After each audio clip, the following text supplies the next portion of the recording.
And we are live. Yay! Sorry we're running late, guys. We were having trouble getting a couple of stories pulled up. Well, not only that, we were having trouble figuring out everything we want to talk to because there's a lot of things going on. Life updates and then also other things going on. And it's like, oh, freaking really? Which Mm-hmm. one do we want to take on first? The. Well, yeah. Well, why don't we take on the big one, which was we weren't sure, and we had talked to you guys Tuesday about whether or not we would even have a show tonight. Mm-hmm. So let's give a quick update. So Yeah. obviously your dental surgery is gone okay enough that you're able to be here tonight. So Yeah. yay! Yes, and my dental surgery went fine. Mountain State Dental done a wonderful job. My teeth have been removed. I'm healing lovely. I've had my test meal, as I call it, which is my two double cheeseburgers, extra pickles, extra dehydrated onions, and small fry from McDonald's. That went swimmingly well. So Yes, I'm back this to side salt note, food. side note, guys, side note, we have to point out this is his replacement for the instruction that says rinse mouth with salt water. Uh-huh. Yeah. Uh-huh. Is salt water or cheeseburger and fries. It's the same thing. Well, it's enough salt that it'll cover the same thing. Granted, I will rinse my mouth out with salt multiple times a day to help build the tissue. But at least I'm able to actually eat food, which is something I haven't been able to do for about a week. True. Like we need But to I wait. did end up having to make the comment to you when you said that because it blew my mind so much last night. I was like, do you want a straw with that? No, Like, I can't have a straw for another week. I know. Hi, Hi, Kathy. Kathy. But I still found it hilarious. I Hmm. did. I did. I am. I'm feeling much better. You will notice that there are no ridiculous videos online because there was no ridiculous videos to be had. I really wasn't that much of a party. Oh, there was plenty of ridiculous video to be had. May I point out there was a brief period when we put your tongue ring back in that you sounded like you had a fake accent. What, you mean when I was trying to throw out freaking words? He sounded like a Mario. Uh huh. Luigi. Luigi. Yes. And then you could tell the drugs were working because then he said, well, I basically am skinny. I'm just covered in all this fluff. Uh huh. Granted, all of that said with a bad Italian accent. Yeah, All of yeah, it. Because you were doing good till you put the tongue ring back in. Like you were you were a little slurry, just a little bit because of the numbness. But yeah, it was ooh, it got hilarious there for a little bit. for a hot minute. Of course, someone decided to go, while I'm knocked out on pain medicine, decided to go be gourmet cook of the evening. Hey, it was stuff that well, okay, yeah, basically. It wasn't stuff you just had in the house. No, well, I picked up the pesto, Uh huh. everything else we had in the house. And you still have a meatloaf in the freezer, at least two lasagnas in the freezer, and at least one other casserole that I kindly prepped up for you. Uh-huh. Uh huh. Yeah. And you have 9 cans of soup. Uh huh. Because tried to stock him up. Uh huh. Make sure he had plenty of soup. Because I was expecting you'd have a few days there where it was like, no, no. Mm-hmm. Yeah, no, not happening. Thanks. No, already been through this. We know the gig. Day one is all loose, wet, soft food. Day two, something salty. Day three, we can start having real food. Yeah, but I also picked you up like 5 gallons of ice cream. Uh huh. Or no, I guess it's 2.5 gallons. Sorry, I had to think about the size of a bucket. I picked him up a bucket of ice cream. Yes, it's a gallon and a half. Yes. Yeah. Oh, and we forgot the best part of you drugged up. You left that doctor's office and he actually said the words, I don't care what they charge me. I'll pay it. Pay it. And I went, well, you obviously had drugs and are in that lovely phase known as do not make financial decisions. Again, it's worth it. I had the most. Now, I have had probably 12 to 13 oral dental procedures in my life. This one was the easiest one I've had as of yet. I walk in, sit in a chair, they stick an IV in me, slap a BP cuff on me, go, I'm sorry, these sticker things are going to hurt when I take them off. My comment is the same one I make all the time. I'll leave them on. I will take them off in the shower. It works better that way. They give me happy drugs. I go out. I wake up. I walk to the car. Done. Walk is a close approximation to what happened. Sorry, you were a little druggy at that point. You could have walked into a wall and felt nothing. Yeah. Like you were just kind of wonderful comparative to the last time I had anything done to my face. Hi, Devin. Hi, Shannon. Hey, Mary. Oh, it was great. It was great. Of course, now there was also the moment when they called, and we've had that discussion on the show before. Your legal name is such that it is gender ambiguous. And so apparently one of the secretaries in the office got told to call me and let me know you were on the way out. And so this lovely secretary calls and says, just, is this Joseph? And I go, yes. And they go, just wanted to let you know, Lacey, that he's done or she's done. And, we're going to walk her out. And I'm like, I think you may either have the wrong number or you put him in the chair upside down. And I don't even want to know how this happened.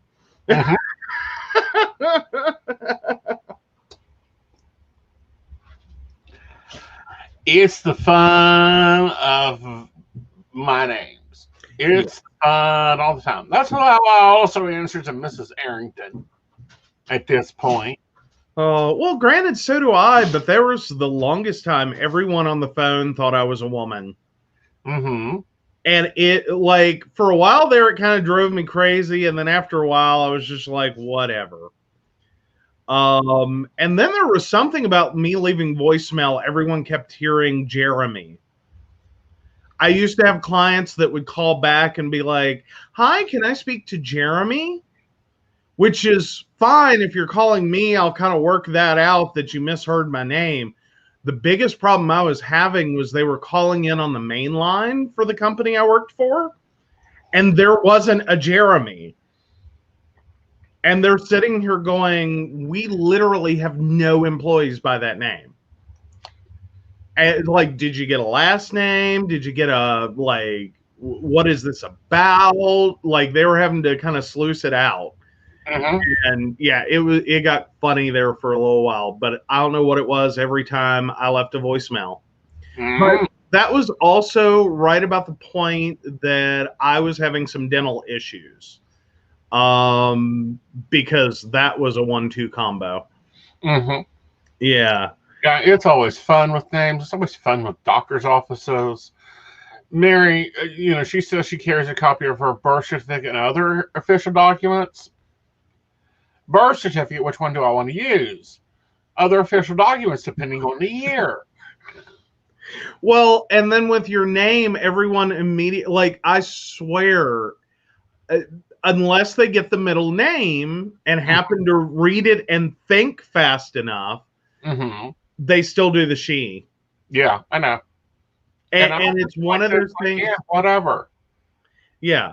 Well, I know, but it's still, sometimes it's just kind of funny. Or at least it is to me. The only time I have ever lost it over gender identity, because, she, they, he, whatever, except at the bank and the car lot. Yeah, the bank one was hilarious. Yeah. Because I mean that was layers of assumption being done by that poor. And at this point, all I can call her is that poor woman at the bank. Her like a little bit older. Bless her soul is what I have to say about it. Yeah, it was one of those bless her heart moments.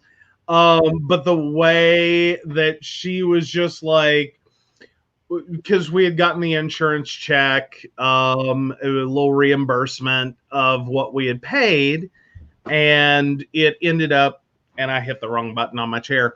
It ended up coming written to both of us with an "and," so of course both of us have to sign it to be able to do something with it. And so I'm asking at the bank what to, how we handle that, because COVID. And it's not like we can both walk into the bank and do this. So we're going to have to do this through a drive-through anyway. Like, what do you got to do here?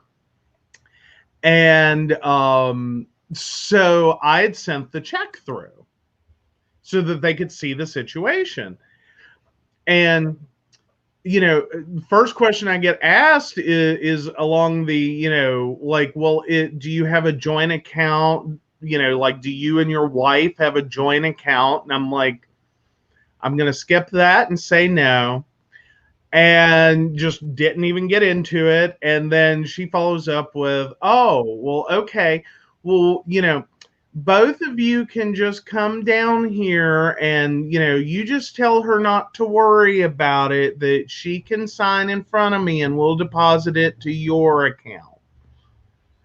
And I'm like, all you had to add to that was just tell her not to worry her pretty little head about it.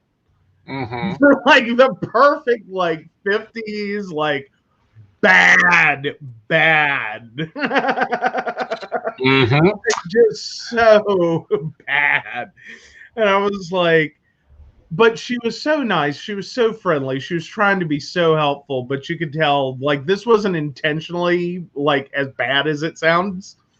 It was, she's on another wavelength. She's living in another world. And I'm like, I am not popping this woman's bubble today. She is too close to retirement. So, during this COVID thing, Aeson has been looking for a new Aeson chariot in general. So I've been dealing with this lady for a couple months now, because shopping for me for a car is like shopping for me for shoes. It takes freaking forever. And it's generally based on the same principles as you buying shoes, is those are pretty and those are pretty and those are pretty. And it's, honey, we can only afford one of them. They're a car. It's not like shoes where it's like fine ball 3. Now, when I buy shoes, they last me for years. I go to the shoe cobbler, they come back from the shoe cobbler. It isn't that big of a deal. Well, I mean, right now, currently we can't build a house out of them. Yet. I'm just saying, you have a shoe collection. I do, and I have shoes on my want list. One has a beautiful pair of dragon pumps. There you go. But yes. But no, like, so you ended up interested in multiple cars. I ended up interested in multiple cars from the pictures. So we take my stack of freaking paperwork because, self-employed. They want to see 3 months bank records, 6 years fucking taxes, every goddamn thing. We go, we sit down, start dealing with the first one that shows me the vehicles, and I'm not impressed by him. And I'm not impressed by any of the cars except one. Well, yeah, there were a few things going on there. Well, because like one of the cars you thought was great and you were really excited about, and then you got in it and it was a Scion, which has that weird center console that's like your entire instrument cluster is right there in the middle, and you're like, oh god, no, I will get a speeding ticket and or wreck trying to figure out how fast I'm going. Exactly. Mary, they're only letting me get a V6. Personally, I would prefer a V8. I would prepare something with a carburetor, but that's not within the years that I had. Granted, if I had my choice, I'd get him something that was 2-cycle. Yes. Hey, 2-cycle, really? Maybe I should start looking at motorcycles. Yes. Oh, no problem. I tend to be a little more geeky on cars. Like I literally don't care so much what it looks like. Don't get me wrong, I can appreciate the beauty of a vehicle, but from like the buying perspective, I'm more interested in, okay, what kind of maintenance problems does this vehicle historically have? How much mileage is on it? When do the major breakdowns typically happen? You know, those kinds of things. So that's typically where I'm at. Like, anyhow, we're there, and of course we're going to finance. Because I've been told, no problem, we can get you a loan, no problem, ran your credit, you're good, you're good. And I'm sitting there, and Twinkie Boy disappears, and in comes another dude. Sorry, Twinkie Boy has a nosebleed. We'll get to that point later. Remember that point. So we're passed around to about 3 different freaking salesmen, none of whom have I talked with. Right. Yeah, because apparently online sales doesn't actually meet customers. They just handle online discussions and then pass you off to someone else. Right. First words out of the dude's mouth is, okay, can he co-sign for her? What?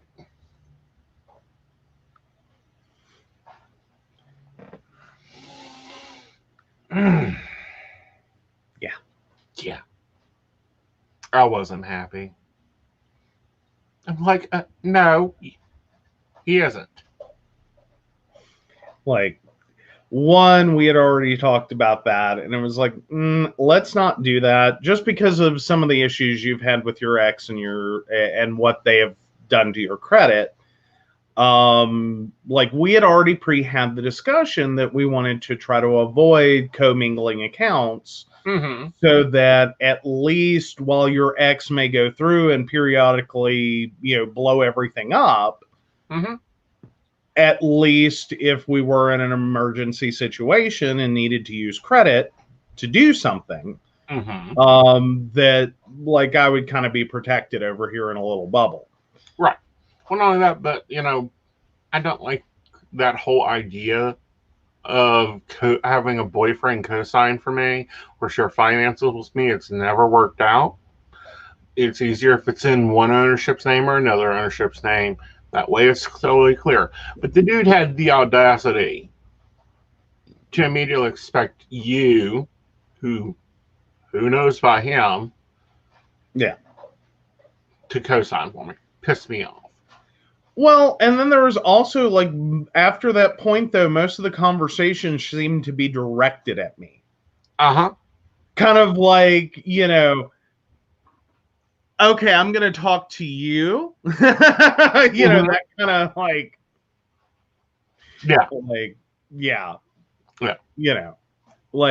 so, like, and it was like direct, like the eye contact with you ended. Somewhere around like the third person we're dealing with. And it was like, we're going to talk to you. It's like, I'm not buying a car.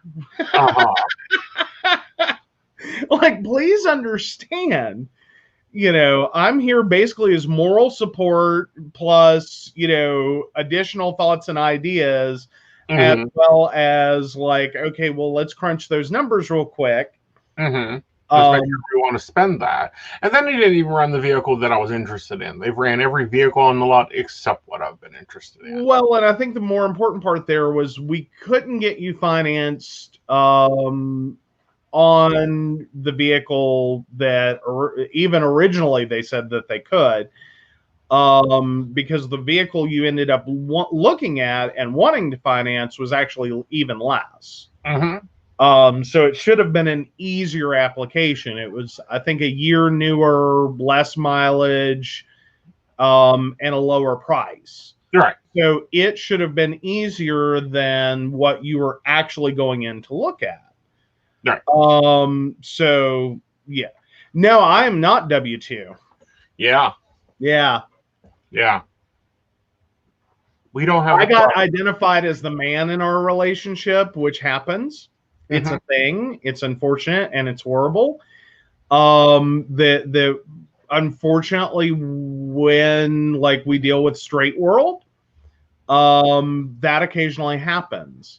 Yep. Is that one of us has to become the woman and one has to become the man, and then misogyny hits hardcore. So yeah. So yeah, I actually have my own business technically. It's still new. Me trying to get financed on a car based on my numbers would be ridiculous. Only thing I'm getting financed on is my credit score. I am not that much. But you know, I mean, I don't get it. It's not how that works. Like, one of us is not the man and one of us is not the woman. That's trying to make our relationship heteronormative. Right. And it doesn't work. So yes, EIN. But yeah. Yeah. Sorry, I'm answering Mary's questions. Yes. Yeah. But no, yeah. And very much so, and it happens all the time. We've talked about it on the show before. You get handed the restaurant bill. Oh yeah, I eternally get handed the bill at the restaurant, which is the gay equivalent of who's the man, who's the woman on this date. And the man gets the check. So yeah, and it really throws them when I'm the one handing them the credit card. Yes. Apparently the bank has decided that you're the man in the relationship. A lot of places do it to us. And it gets so aggravating. Well, and I think sometimes, though, it may be that, like, I'm sitting there typically doing numbers. Because unfortunately, that is, because of the dyslexia, a lot harder for you to do. And it is easier to be just like, hi, calculator with legs. Run this.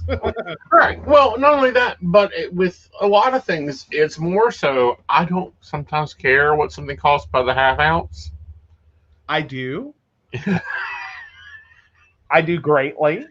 But at the same time, I'll discuss things with, we both discuss our co-finances and finances in general with each other. But these people, literally, the car lot totally stopped talking to me when I said, no, you aren't co-signing. Yeah.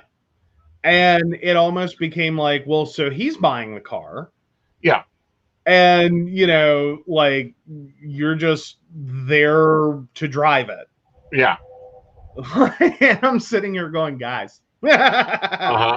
No, this is his car. Like, this is going to be his money that pays for it, puts gas in it, does maintenance on it, pays the insurance on it. This is not my car. My car's sitting out there in front of the building. Like, if you want to get technical here. Right. Like, there's my car. I am not buying a vehicle. I am not doing a trade-in. Right. Like, exactly. Move on. Right. And that was even more stupid. Are y'all guys going to be using a trade-in? Well, but that's a common question, and it can actually make a trade a newer car in on an older car, you idiots. In some cases, you run into people that end up just having a change in life. Like, there are people that will actually trade in a newer car for an older car or for a vehicle that's roughly the same age. Because they, like, the most common form of it would be like you have, or the classic example is you have the cute little 2-seater convertible, which is great when you're, single and or dating, but suddenly baby on the way and everyone wants a minivan. No, I don't. Just saying, that's the classic example that sometimes that happens. I never want another minivan, ever. See, I was the weirdo because I was coming out of high school wanting a minivan. Like that was to me, like that was the thought that made the most sense coming out. Like, got my license, getting ready for college. I know that I'm going to college out of state, and to me, it made the most logical sense is get me a minivan. I again, gas was cheap at the time; it wasn't that big of a deal. But my thought was, then I can put everything that I need to move back and forth to college all in this vehicle. It's one trip. It's no problem. God, no, I don't want to, like the Festiva I originally went to North Carolina with was okay. You could fold up the back seat and get a lot of stuff in there. But by the time I ended up with the Topaz, I was just sitting here like, please get me a minivan. Like I would have gladly traded someone, ownership papers for ownership papers, like title for title, on a minivan. Just to make your marriage question, Aeson is either getting a Ford Explorer / Escape. I'm entertaining either one because they're basically the same thing, or I'm getting a convertible. One of the two. Yeah. But no, even like Devin saying makes sense to travel with a minivan. And that was my thought is like, I've got 4 years of college in which I'm going to be back and forth from at least campus to somewhere. If not back to West Virginia, then somewhere. I've got to move my crap somewhere. And then after that, I'm like looking at the idea. I'm going to be early 20s. I'm going to move around a little bit before, like my thought at 18, like 17, 18, was that this is a game of musical chairs until like your late 20s. You're going to move here and you're going to go there and you're going to do this and you've got to haul that to go here, to do that, to do this. And I was just like, I just want a minivan. Like, cut the crap. I don't want to like have to drive back and forth in the little tiny car. Just let me load my crap and go. Right. And see, for me, the reason I want the Explorer is, I got to go through winter, got to deal with training, traveling for events and stuff. But on the other side of that, we have the Salt. It holds whatever I need to for events. So that means that I need just a car to get somewhere that I got to make an appearance at, or to the office, or wherever. And sorry, I've always been a convertible lover. I've owned 2, drove in 3. We'll go back and have another one any day. Meanwhile, and we've had this conversation, is every time I think convertible, I think soft top, and I think, oh, God, no. Like, at some point, it's gonna leak. Yeah. And it's, it takes forever to heat them up because you don't have any insulation in the top half of the car where all the heat rises to. Like, those are my thoughts, and I'm like, no. And I'm like, my family's already played with one convertible rollover accident. Yeah. I've had 2 neck surgeries. Again, convertible I've always had is much more safer. It's a coupe. It's easier on gas. Yeah, if you're an idiot and you don't take and sweep your top off, you're going to get a leak.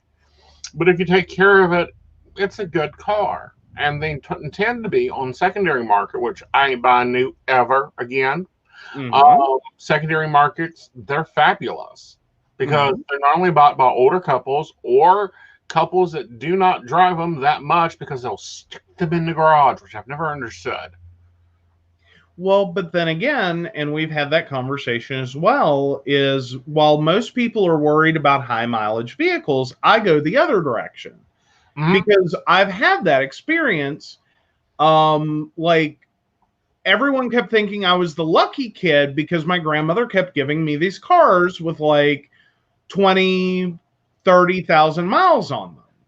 I think the highest one I got was 34,000 when I got it from her.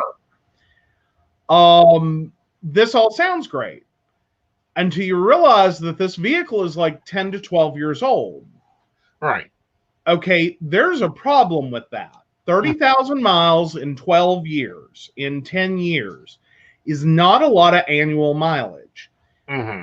Also, if you look at that total mileage, that 20 to 35,000 mile range, on some parts of a car, that's just when you start replacing things.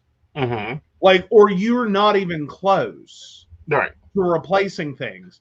Some of those things being belts and hoses and batteries and all of that. So every time I got one of these cars, everyone's like, oh, you're so lucky. You get this like almost showroom car, you know, from your grandmother. And I'm like, yeah. And in a month, it'll be a money pit. Because the belts and the hoses are going to go. Then the battery's going to go. I'm probably going to lose an alternator. It's going to need 4 new tires. The windshield wipers are factory. And that's what happened is every time I turned around and within the first month or so, month to 2, this car is instantly in the garage for this. And then it comes out and has to go right back in for the next thing and the next and the next and the next and the next. And I got to a point that I joked that every time I cross the state line, something falls off of one of these cars. Because it's about what it was. Every time I got enough, you know, warm the engine up and crossed a state line, I ended up calling to have my car towed. And it's like, no, this isn't the wonderful experience you imagine of a low mileage vehicle. It's just a parts nightmare. Right. Plus it's 12 years old and it's running into that like range of like, you are not gonna like have that lovely experience. So are we backing up to Devin or was there... We're going all the way back to Kathy. Okay, so yeah, sorry guys, we got off on a tangent. So Kathy, 72862, I think my stepdad's son called Adult Protection Services on her regarding my stepdad. Is that accurate? And now I'm flying down Sunday. Yeah, it's accurate. And I think it's total jealousy and someone not getting their way. So they're trying to be a problem and a pain in the ass. And she's also asking, does the malpractice still go through in time? Yes. Still goes through in time. All right. And then Devin, March 16th of 78. Will this COVID mess get better by next summer? Well,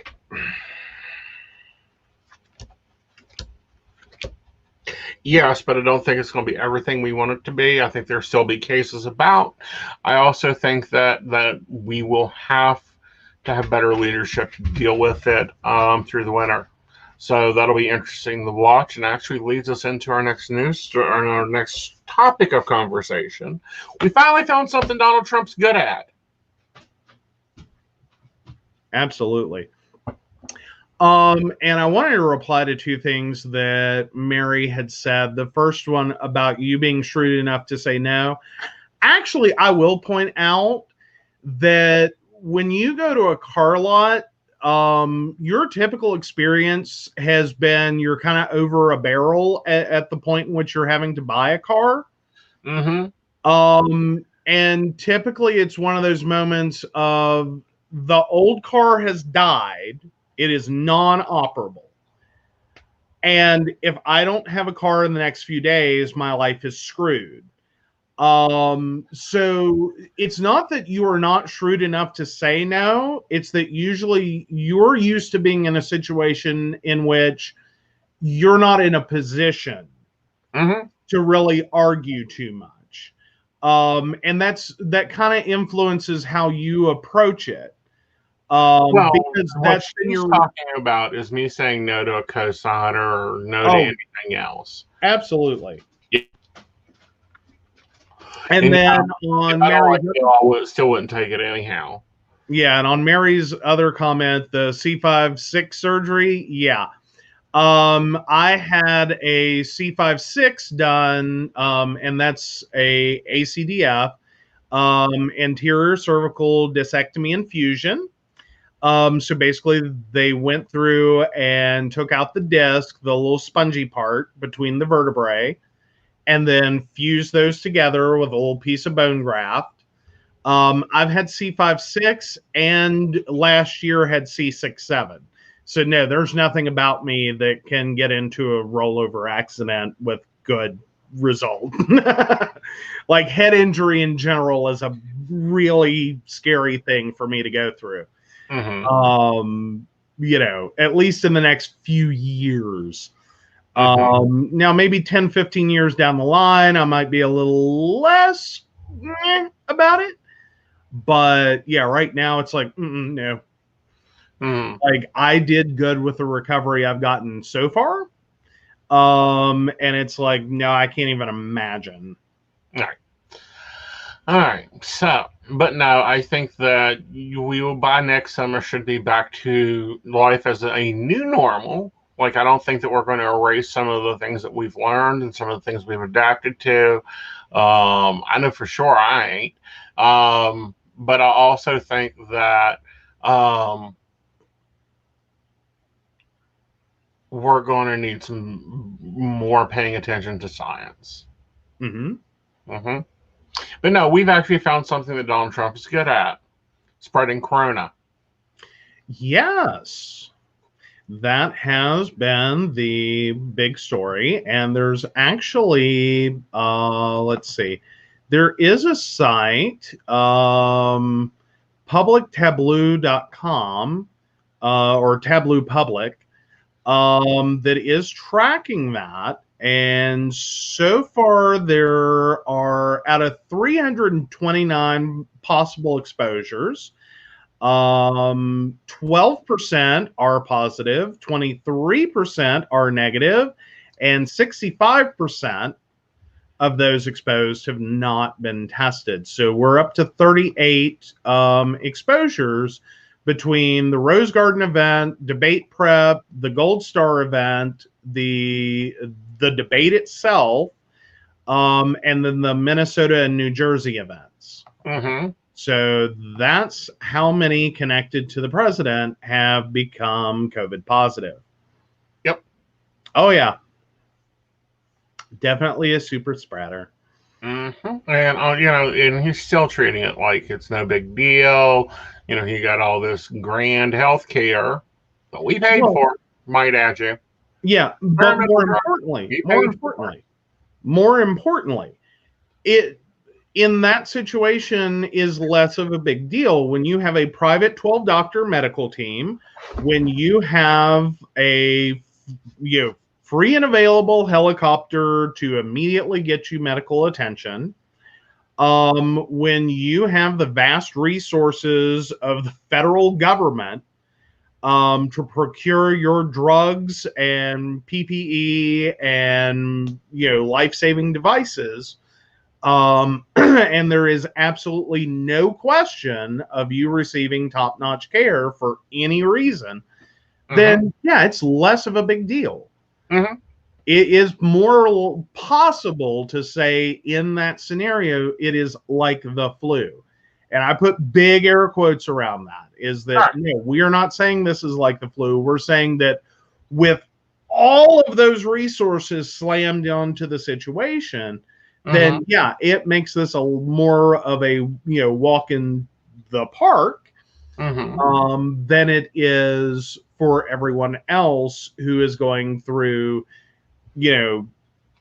trying to go through and get tested to begin with, just to see if they have it, then having to deal with hospitals, what the hospitals have on hand, how saturated they are with patients, how limited their equipment, drugs, and everything else are, what insurance will pay for, and as well as just getting there.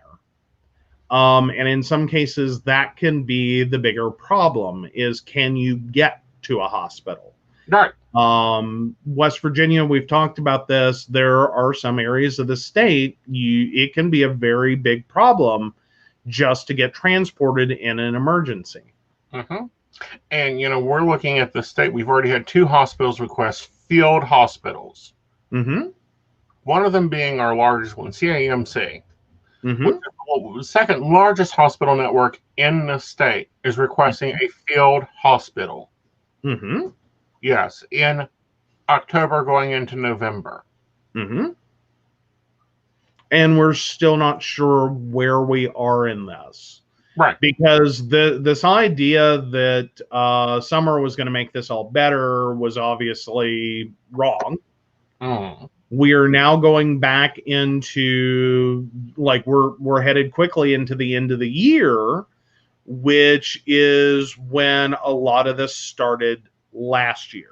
Right. Like, we're closing in on the same date range of the first cases a year ago. Right. I would say that probably within about 3 weeks, we are going to be, we should have a year's anniversary of COVID, because that was when he was told that there was an issue. Yeah. So, and we saw what the first part of this year did with it. Mm-hmm.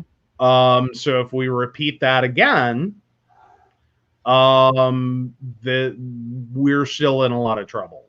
Like, right. That's the only thing I can say on this, is that if, right. we don't have a handle on this, and especially not West Virginia and the way we've manipulated the numbers, but we did get into that on Tuesday.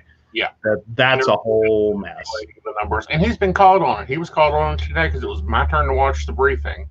He was called on manipulating the numbers and the numbers not matching. And he said, well, everyone said that we would go with the new standard. No, nobody said we'd go with the new standard. Stick to what the doctors are saying and put away your crayons. Mm-hmm. Devin's bringing, and Devin, yep, we filed our absentee ballots today. Of course, we went for new leadership. Yeah. She says it's getting bad in Ohio. I think it's getting bad across this country. I think we need to immediately deploy the National Guard and their medic team. I think we need to be bracing for hitting 500,000. Well, and I think what we're actually looking at right now is trying to, put lipstick on a pig until November 4th. Mm-hmm. Is trying to make this look like less of a disaster than it actually is. Mm-hmm. And then hopefully, what I'm hopeful for is after the election, and regardless of how it may turn out, that we'll actually take this seriously. Right. And I will say, for the U.S., an election year is a horrible time to have this happen. Because a lot of candidates are, acting towards election than acting towards everyone's best interest. Right. So yeah, this is starting to get really ugly really quickly. Right. So yes, and then Terry had a question. Okay. Have I missed any others? No, but there's some other comments and stuff down through here I want to reply to. Okay.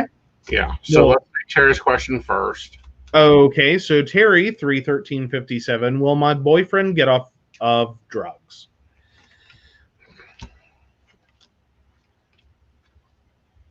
No. I don't feel he can. Because what it's being used for is pain management.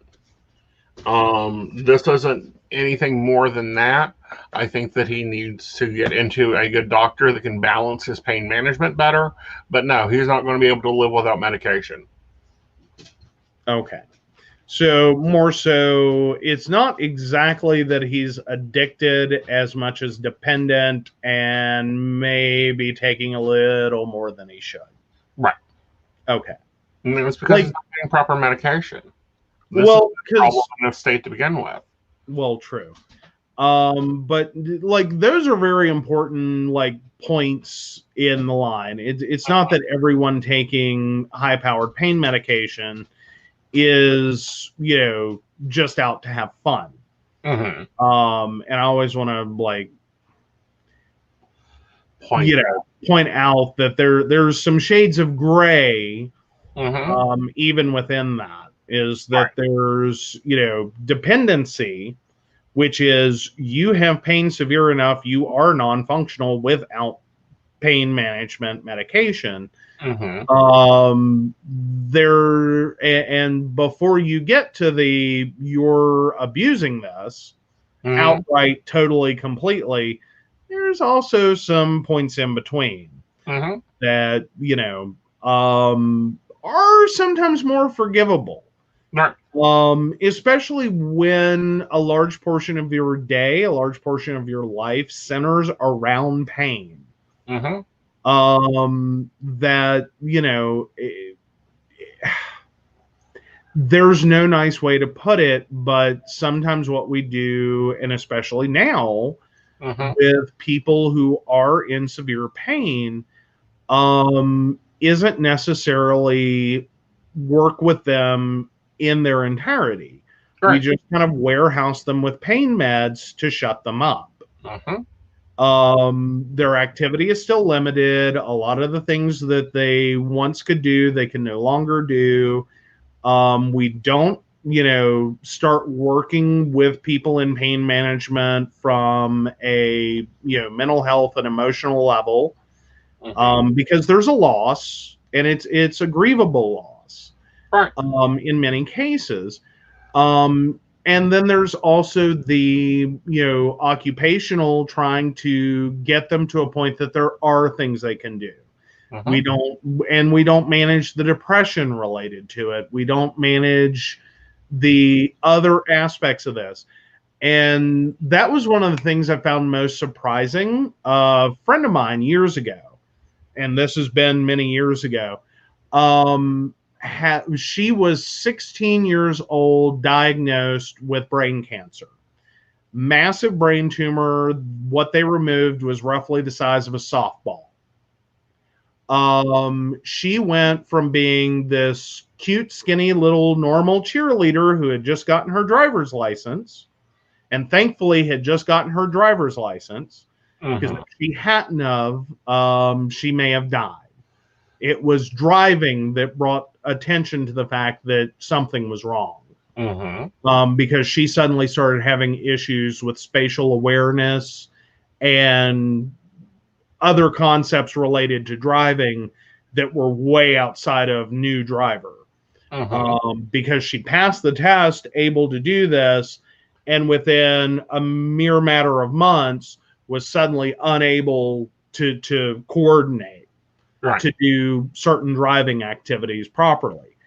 So it was driving that, so to speak, diagnosed her condition.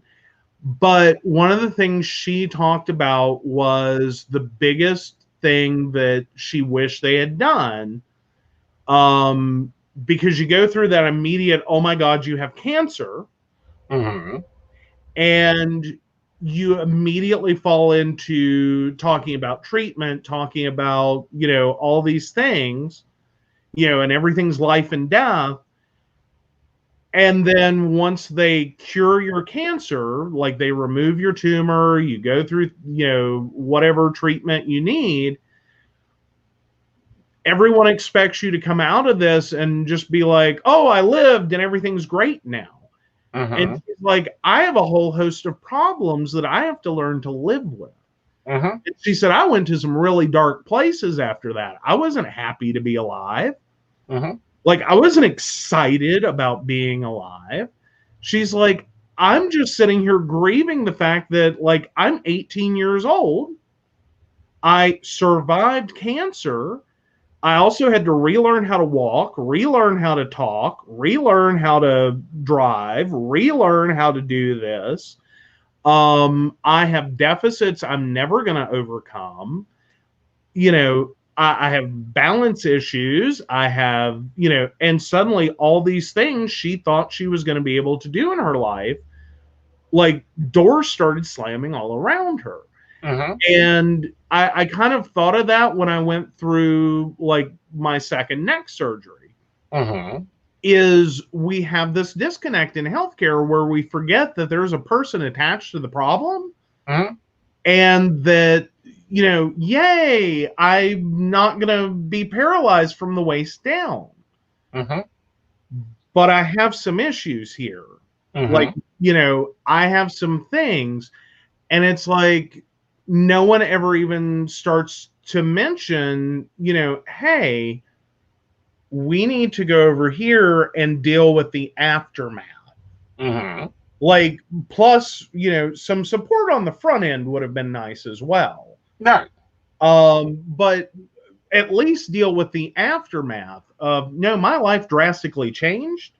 You know, there are things that, you know, at least initially after surgery, like, yay, I'm not paralyzed from the neck down and I'm alive. You know, not that I'm ungrateful for those things, but okay, now what?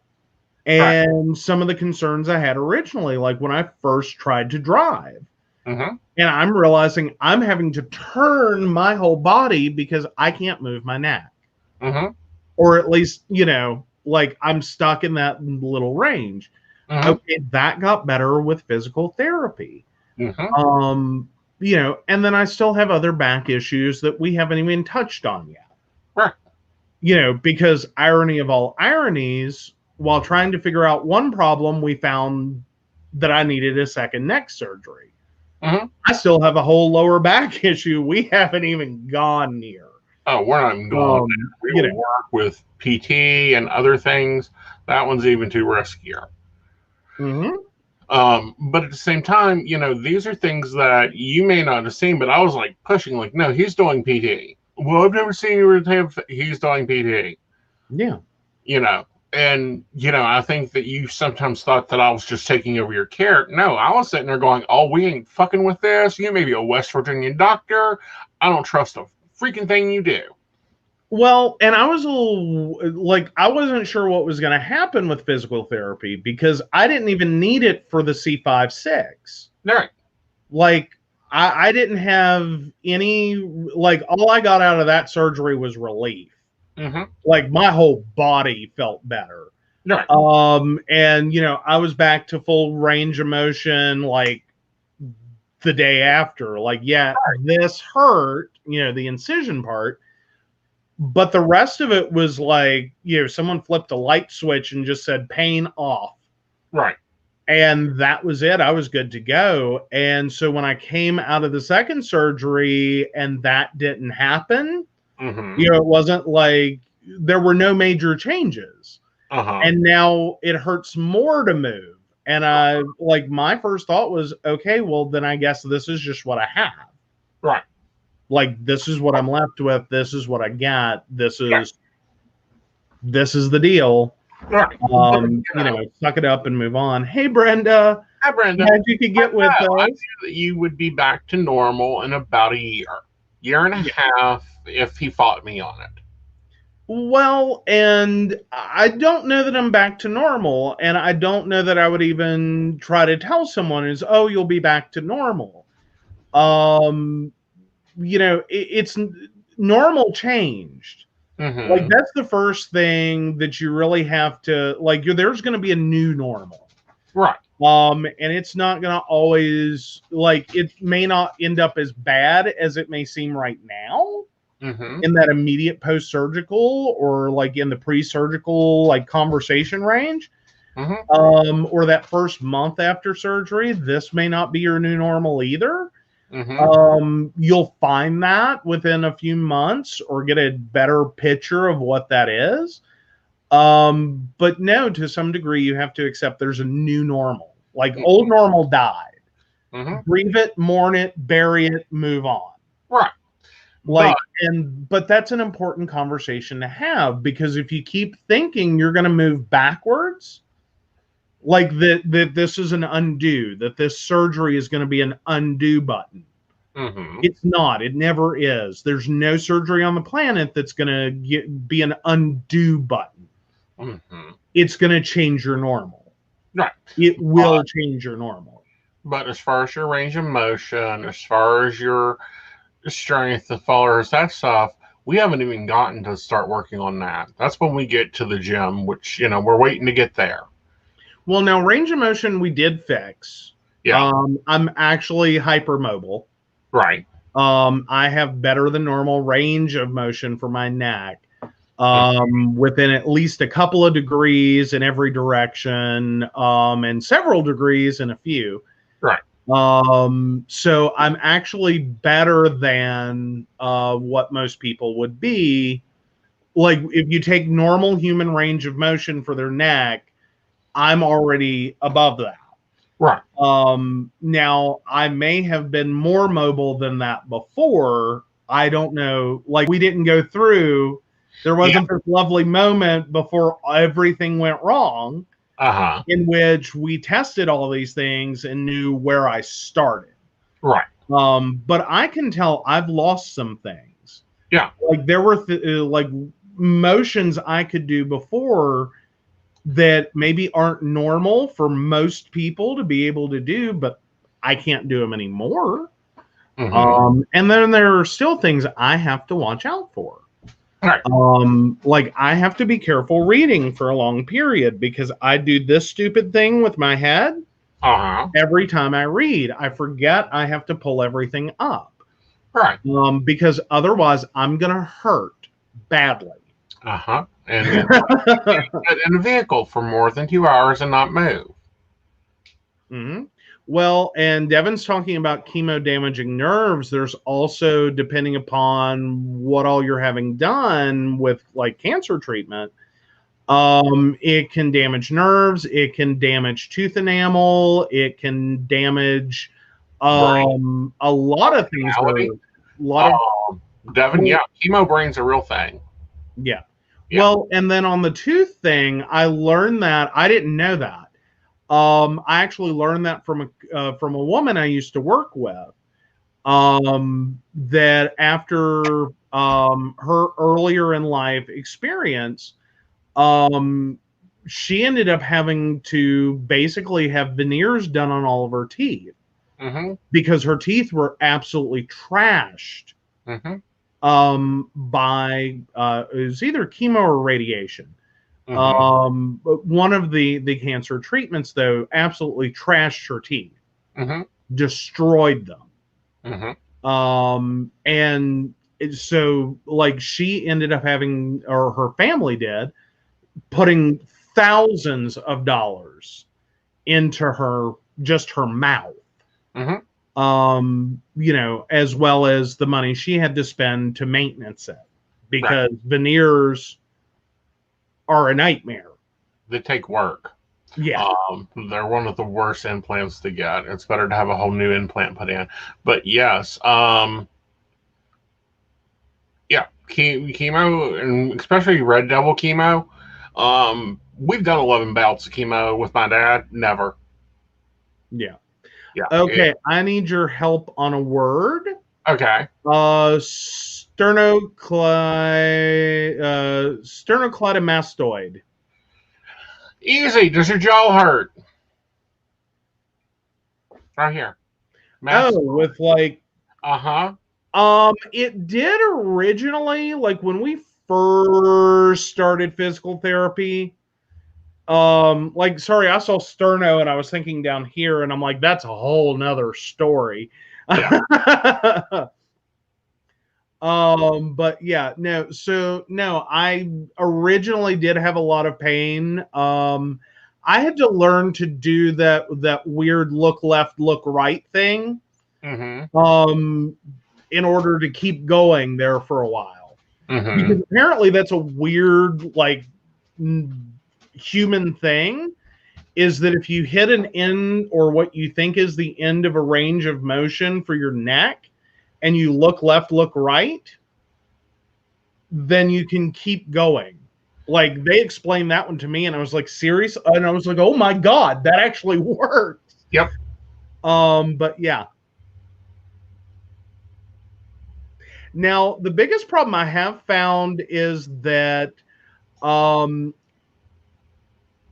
like, if I have to hold my jaw slack for a while,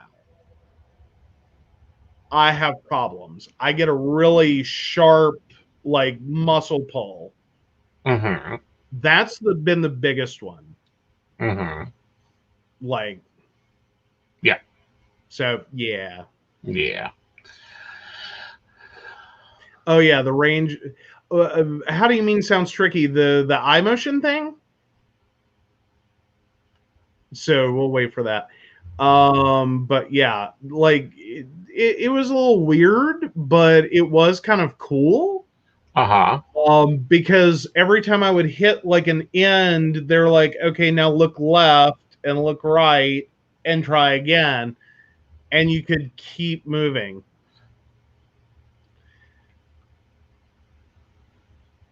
Okay, y'all work out what nerves I've damaged. No, I don't think you have nerve damage. I just think you have muscle weakness. Well, some of it is that. Okay, so I'm trying to understand the no range of motion. Oh yeah, well, I mean, it is a range of motion dance. That's Yeah. basically what they do with you, but yeah. Um okay. Yeah. But yeah. No. Technically I'm good. And I'm good. Up. Down. Okay. I'm a little grindy though. Uh-huh. That's always the thing. Hey Emily. Hi, Emily. Aww. Oh, the mini mug is home. Oh, he lost a tooth. You both lost teeth this week. You and the mini mug lost teeth. Yeah. Hey, where's my tooth fairy? I made you food. Okay. I brought you ice cream and I took you to and from the dentist. Uh-huh. And I did not post embarrassing photos and or videos online. No, I posted that myself. Mm-hmm. All right. So, Yeah. a few weird things kind of happened during the week while I am like not Facebooking, not being connected in any way, but looking at things as they come in. Oh yeah. Yeah. Suddenly, Raleigh County Department, Beckley Police Department get really busy. Yeah, they kind of did. They kind of have. So yeah. It looks like they were basically running a sting on Grinder. Uh-huh. For those of you not familiar, gay hookup app. That generally, well, not generally, does require all of its users to be 18 and over, 21 in certain areas of the world. But they were running an underage sting, basically an officer posing as a 14-year-old on the app. There were two stories, and this is what kind of brought it to our attention. There were two stories back to back, because literally, let me see, yeah, both October 5th and literally 10:39 a.m. and then 11:18 a.m. And that's what caught it to me, is they were like boilerplate. Right. Is it was like change the name and pretty much go. Right. Different headline, change the name and go. Yeah. Well, what got me, there was like, it's like they're attracting everyone from everywhere. Well, what gets interesting is because there was a Raleigh County man arrested, as well as a Tennessee man arrested. Yeah. Yeah. Well, and the actual dates are October 2nd and October 3rd, but the stories both released back to back. Right. So yeah. But it was like, it's the weirdo-ness of it. is why is an officer posing as someone who's underage on an app that doesn't allow people who are underage, other than to associate the app with underage sex? Mm-hmm. And then what problems does that effectively pose, and what problems does that now open that app up to? Well, if you go back, there's a story that came out like 2 weeks ago of them finally arresting a dude that was supposedly trying to hook up with a 14-year-old on her and had their iPhone in custody. Like the dude had the kid's iPhone. Mm-hmm. Then 2 weeks later, we have this whole Grindr sting, which violates Grindr's terms of service to begin with. Right. Well, and like pausing there, the reason I'm making such a big deal out of that, and let's go ahead and put the blanket caveat: no, we do not think sex with children is a good thing. No, that's not our point. Our point is these are apps intended for adults, and it is already hard enough for these apps to keep children off of them. Right. Without creating basically, this association that, or expectation, or just the unfortunate association. Like, it looks like someone's trying to build out that gay pedophile, one-to-one concept. Right. Again, if you were running a sting on a child app, dealing with child predators on apps that are meant for children, I understand that. Sort of that Club Penguin situation, in which this is for children.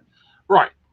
And there are adults posing as children trying to lure children, or posing as adults, freely admitting and talking to children. I get that. I don't get the reverse of that. Well, is that you're sitting here going into an app that's for adults, and you're what? Yeah. I mean, but here's my other problem. The other cases. So they say social media, not naming companies, not naming the app, just says social media. Well, gee, that could be Instagram, Facebook, wherever. Right. They identify the app. They identify directly that they're using that app. So is this not a business targeting? Well, but now you got to back up a little bit. This is also gone through the state as part of a list of apps that parents should be wary of finding on their children's phones. Right. Which makes sense to me. Yes, they don't belong there. Yeah. If your 15-year-old has Grindr on their phone, that's a problem. Yes. Like, don't do that. Like, definitely remove that app. Like, that is not something that should be there. Well, this is what I don't get, and this is what aggravates, because, a 15-year-old shouldn't have the Keen app on their phone. Very true. Okay? It shouldn't have, a 15-year-old shouldn't have access to those apps. Why is Google Play Store, which is set up for children, it has the ability, because a lot of apps I have to enter my birth date in. Why is it even listing these apps? Why is iPhone, which has to have an iPhone account to download into, even allowing these children to download these apps? A large part of what we've run into is we have an age verification problem. If we want to maintain anonymity online, we have a massive age verification problem. And we have faced that, and we've tried to deal with that in multiple ways. Originally, it was like a $1 billing to a credit card just to prove you're over 18, with the presumption being you had to be at least 18 to have a credit card. Mm-hmm. Well, then we ended up with debit cards that also worked as credit cards. Mm-hmm. And suddenly you had people running around who were under 18 that had access to a debit card Mm-hmm. and could pass that as a credit check or pass that as a credit card payment verification. Mm-hmm. But you also had people using parents' credit cards. It's only $1. And a lot of those charges were, so to speak, disguised for people's anonymity. You didn't have like bighooters.com showing up on bank statements. You had entertainment, blah, blah, blah, LLC, and, $1 charge who paid attention. What was it for? Maybe it was for a game. I don't know. Whatever. Right. But all throughout this, we've kind of, every time we think we're going to find a system for age verification, we end up running into the two problems of either A, that's not really what that system's meant for, and B, you're going to end up trying to tie this to someone's actual identity. Which then in turn becomes its own problem, as we saw with like the Ashley Madison situation, which had compounding problems, but ultimately it left some very left a number of people very sensitively exposed, right, with their potentially real identifying information. Oh yeah, and the dark net. There's always the dark net. Which, I mean, that's its own separate set of mess. No. But no, and kind of going backwards a little bit on Mary's comment of some of it does feel like building a database. Yeah. Directly or indirectly. Of, good gays and bad gays, or just gays in general. So yeah, it is kind of a scary situation. But yeah. Oh, and Emily makes a very valid comment. Normally in cases like this, it's a combination of parents not paying attention to what their kids are doing, or bad abusive family environments that makes a kid vulnerable to getting into stuff they're not supposed to, and predators actively looking for these types of kids. Some of it, like I will say, there's a chunk of it that is that I don't argue that, but those are the classic narratives. There's still the situation of you can also be too involved, and you end up pushing this somewhere else. Or you push it into hidden apps and friends' houses and, taxing the limits of library, net nannying. You can end up in a situation in which, even though well-intentioned, and even though these are otherwise just normal kids, they are still searching out this content. And part of that has to do with the differential between pre-adulthood and adulthood. And that kind of, and we all went through it, that rush to be an adult and taking adult actions, especially when they're led by hormones. And the belief that you're mature for your age, and that, those kinds of things, as well as the ultimate problem of what we all face online is that trying to get that understanding of who you're talking to may not be who you're talking to. It may be just as much of an avatar as if, you were talking to someone who presented themselves as a, as Godzilla. That they're a giant lizard and they, live in the desert and blah, blah, blah.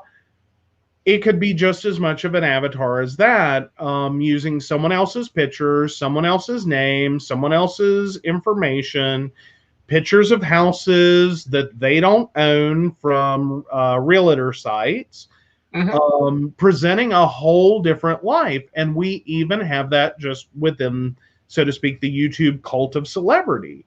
The number of people that have been called out for their fake lives. Right. And their fake private planes that they can rent for a movie set and that type of thing. What gets me, what aggravates me more so, is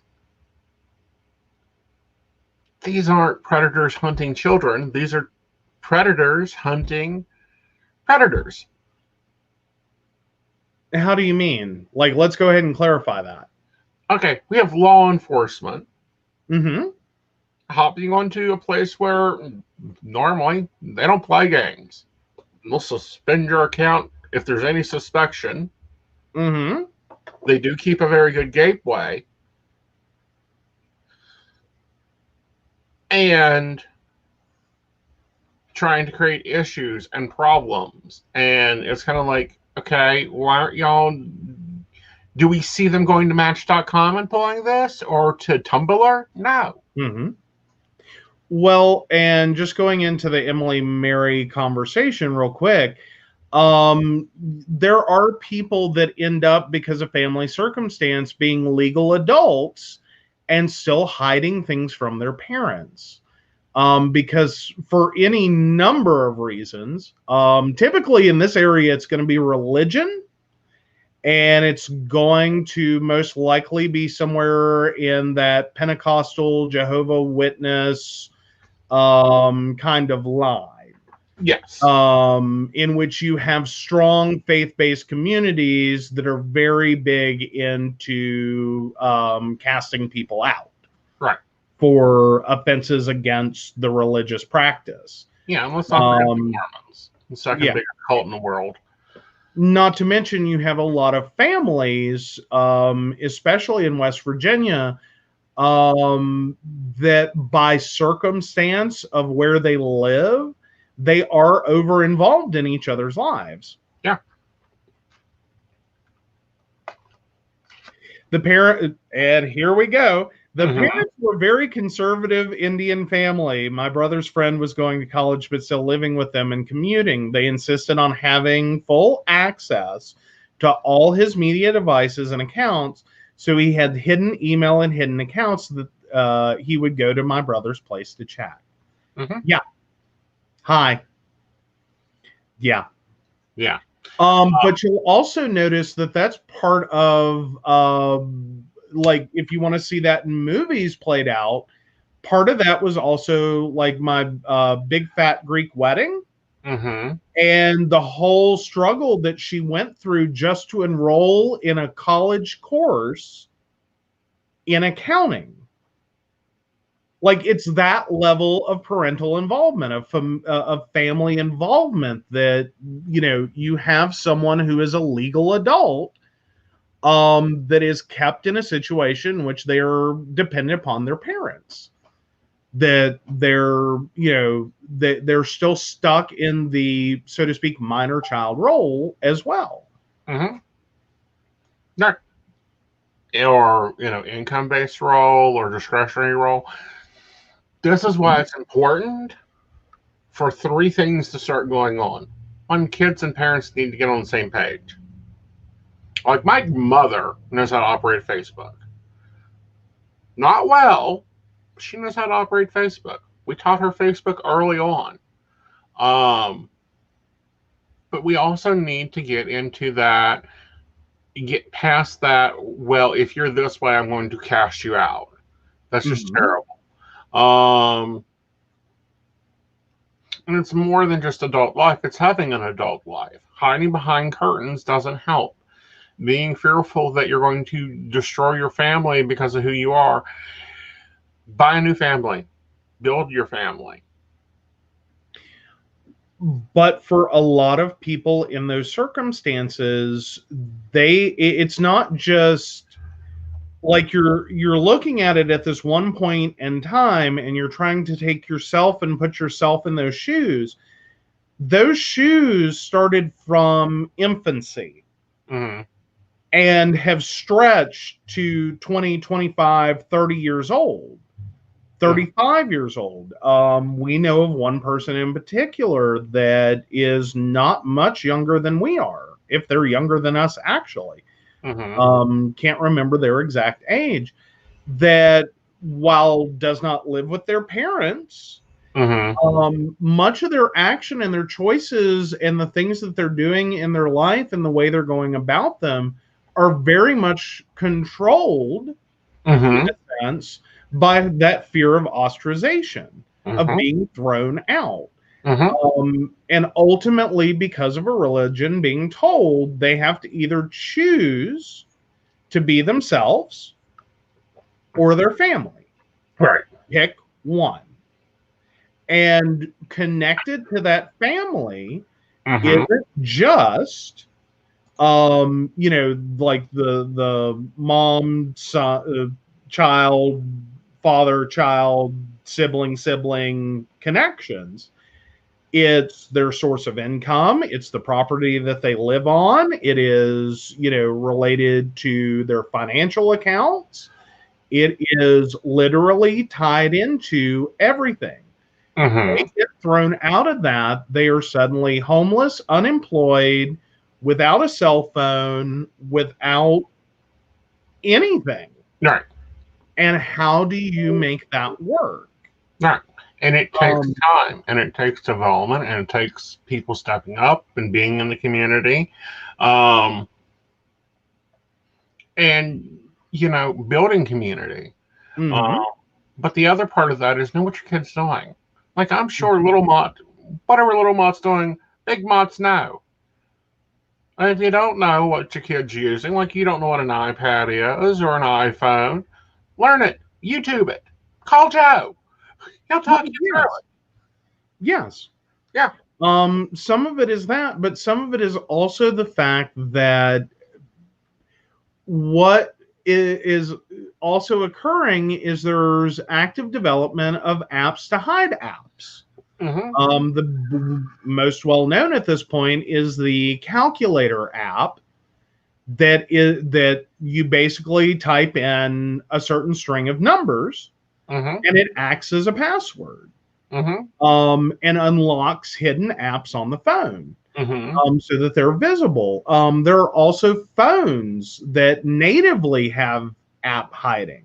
It's meant so that, if you want to have a certain selection, or like you've got all your kitty apps installed, because a lot of parents do hand children their phones, that you can quickly just lock that phone down, and when you hand it to the child, they're in a safer environment. Right. The things they can click on are child appropriate. But a lot of those can often be used as well by preteens and teens to hide apps that they don't think their parents would approve of. It can also be used in people hiding an extramarital affair. They can be used in a lot of ways. It can also be used in companies to have apps that a company would not approve of being on an employee's phone. Not to mention all the things that can be done to a corporate phone, a corporately issued phone, that should have a stock set of apps that are corporate IT approved, to circumvent that, so that you can load other applications. Not every system's as locked down as you'd like it to be. Yeah. So be careful, pay attention. Gay boys, don't be talking to 14-year-olds. Y'all know better. I don't care if you're 16 or 18. You shouldn't be on that app until you're 18. Get off it. Well, and then there comes the bigger question, and it's Uh-huh. one, and I know we're running out of time, but it's one that we've also kind of run into and have heard from others. What happened? The reason some of this can happen on a app like Grindr, Uh-huh. in terms of talking with someone who is underage, is that we do not have good age verification, and then also there becomes the reporting problem. Uh-huh. If you figure out you are in a conversation with someone who's underage, I know my first concern on reporting that isn't that like waving my hand in the air and saying, hey, I'm over here, I did the bad thing. Like, even if I shut it down at the minute I find out that, wait a minute, this isn't, someone who should have been on this app, we have a problem. I would personally, in that situation, almost be afraid to report. Like, I'm going to block that person, obviously, so that, no, don't contact me. No. Like, don't send me photos, for the love of God.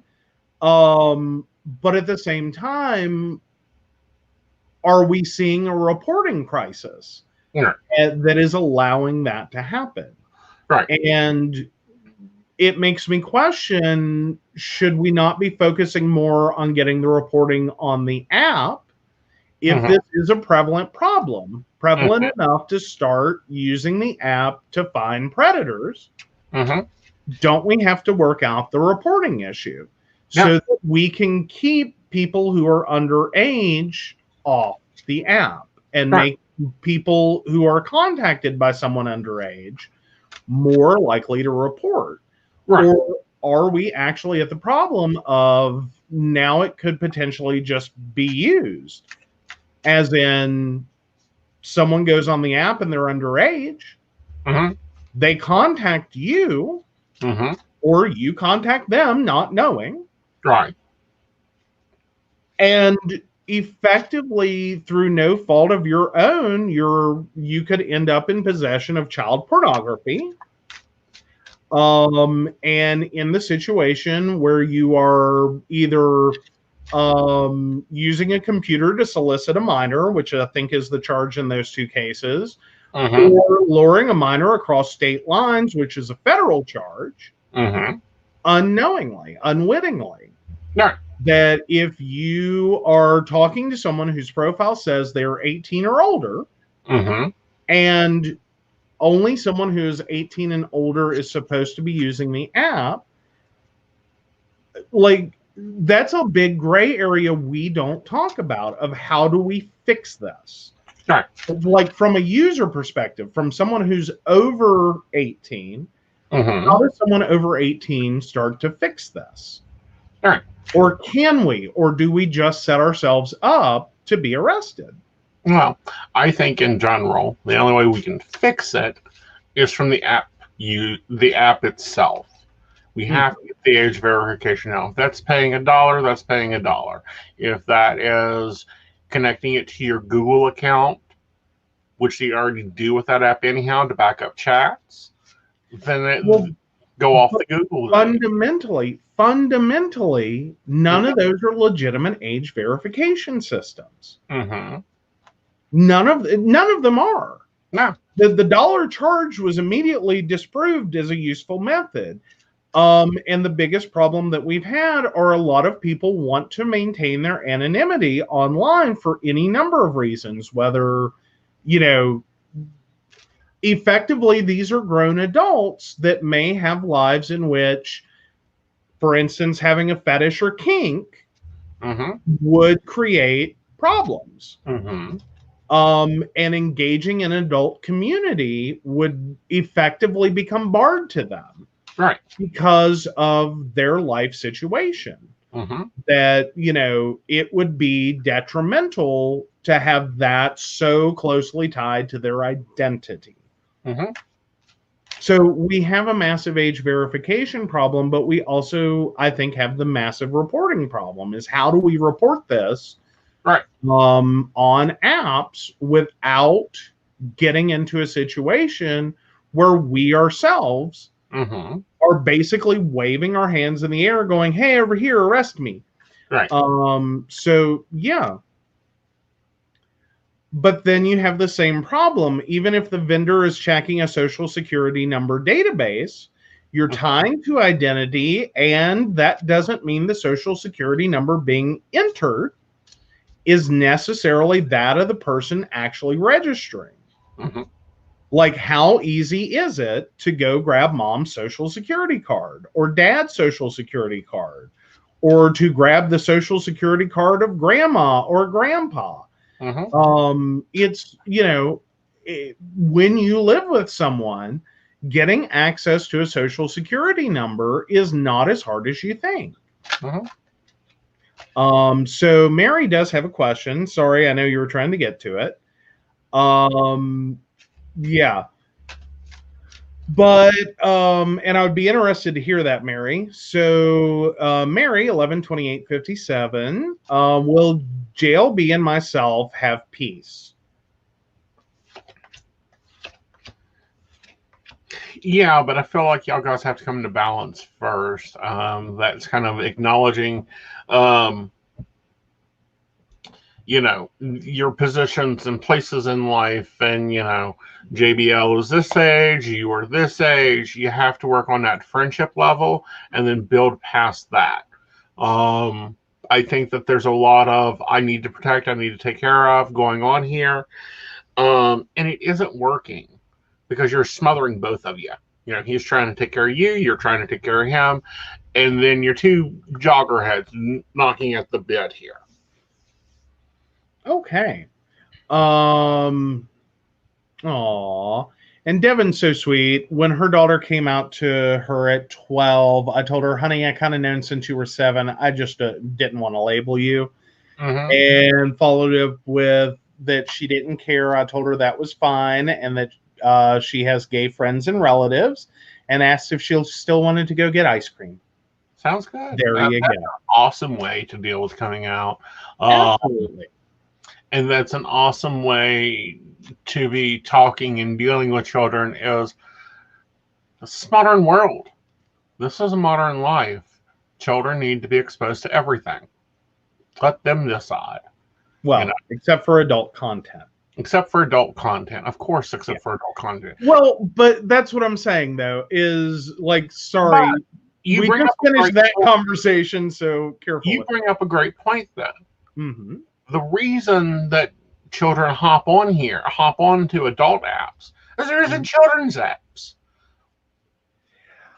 Well, depending upon what you're talking about, though. If, like, in some cases, if you're talking about finding out general sex information, if you're talking about, so to speak, pornography websites to learn about sex, that's one thing. But then you also have dating apps and apps intended for, so to speak, hooking up. And you're right, there are not apps for that, or there are very few. Centered around the idea of underage sexuality. That in that whole, as in the under 17 crowd that can and often is sexually active. And dating. It is a problem. Yeah. But it also, unfortunately, cannot be solved by an adult app itself. Not in the form that it's in, not in that format. And I would also point out that we have a problem in videos and movies.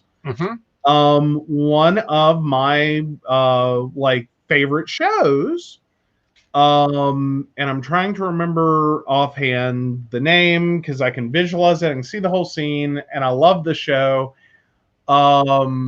I believe it was Scream that got into that topic, is that you had an underage character that was on gay hookup apps, hooking up with adults. You've also kind of, we're also seeing more and more of that play out on the screen If you take a show like Shameless, Mm-hmm. that there is an adult minor sexual relationship. Mm-hmm. You know, there's a fair amount of this. 13 Reasons actually had, I think, a few adult-child relationships. Right. Those Not are to mention the whole problems. topic of rape that it went through. Right. But those are problems in my mind. However, wouldn't it be weird for an app that doesn't allow 18-year-olds, but allows from, say, 14 to 18-year-old users to operate? Well, so 14 to 17. Yeah, 14 to 17. And there's a fair amount of that. But what we've ultimately run into is, and especially with, I believe it's COPPA, and its controls on minor content and like adult themes, it can be very hard to navigate. And a lot of companies don't want the responsibility of children's content. Is that it can get, and what COPPA does is it's dealing more with advertising and collecting demographic information and using it for advertising. Well, not only that, but we just finally got a case about underage influencers are now going to be treated the same as actors. Yeah, Penny Dreadful as well. Yeah, that's just its own whole mess of stuff. But and if you go back to like 13 Reasons, realize that virtually every single person playing someone who is 18 to 16 in that show was basically 18 to like 35 in real life. And that's been a recurrent theme as well, is we are also depicting on screen relationships and sexuality between people who in real life, as you know, the actors playing the characters are adults for a reason, because it would be illegal to film the scene with an underage actor. But the character themselves is underage. And another show that's come under massive fire, and I cannot remember the name of, it's on Netflix. I think it's Cuties. Has come under a lot of fire. I believe it tries to delve back into the horrible world of childhood beauty pageants. And a lot of people have been horrified by it. In the way that like these kids are being exploited, that these are very small children, and the way that they're talked about, the way that they're treated, and the way that they're dressed is very adult. No, because a beauty pageant is for adults. I've never got this toddlers and tiara crap. It bugs me. And this is coming out of someone that done pageants, done many pageants. Had a ball gown for everyone. We'd have to get a new house. Adult pageants. Adult pageants. Do I think it's a great way for children, well, for teenagers, meaning 16, 17, 18-year-olds, to get scholarships? Yes. Do I think that it's a great way to work on looking at a lot of people going out? I mean, we look at Jeannie Robertson, who was Miss North Carolina and appeared in Miss America, going out. Yes. Do I think a 9-year-old needs to be worrying about what she eats and how she walks and if she can put a book across the top of her head? No. Or a 3-year-old. Yeah.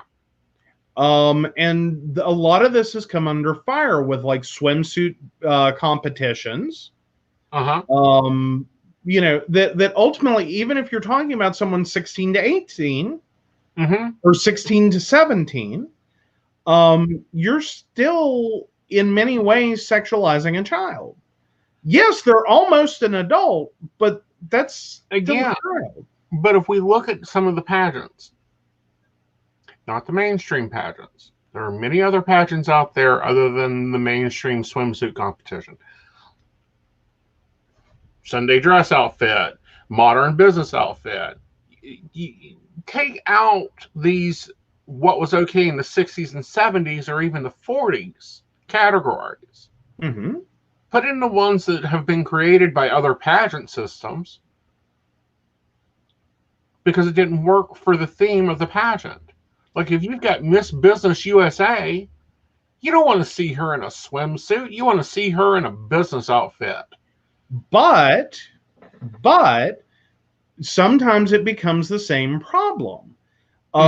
School teacher, businesswoman, nurse, and getting a little more modern, doctor, are like, how many slutty Halloween costumes do we need? None. Like, there are slutty versions of all of that. Slutty doctor, slutty nurse, slutty, businesswoman, slutty blah, blah, blah. Right. Because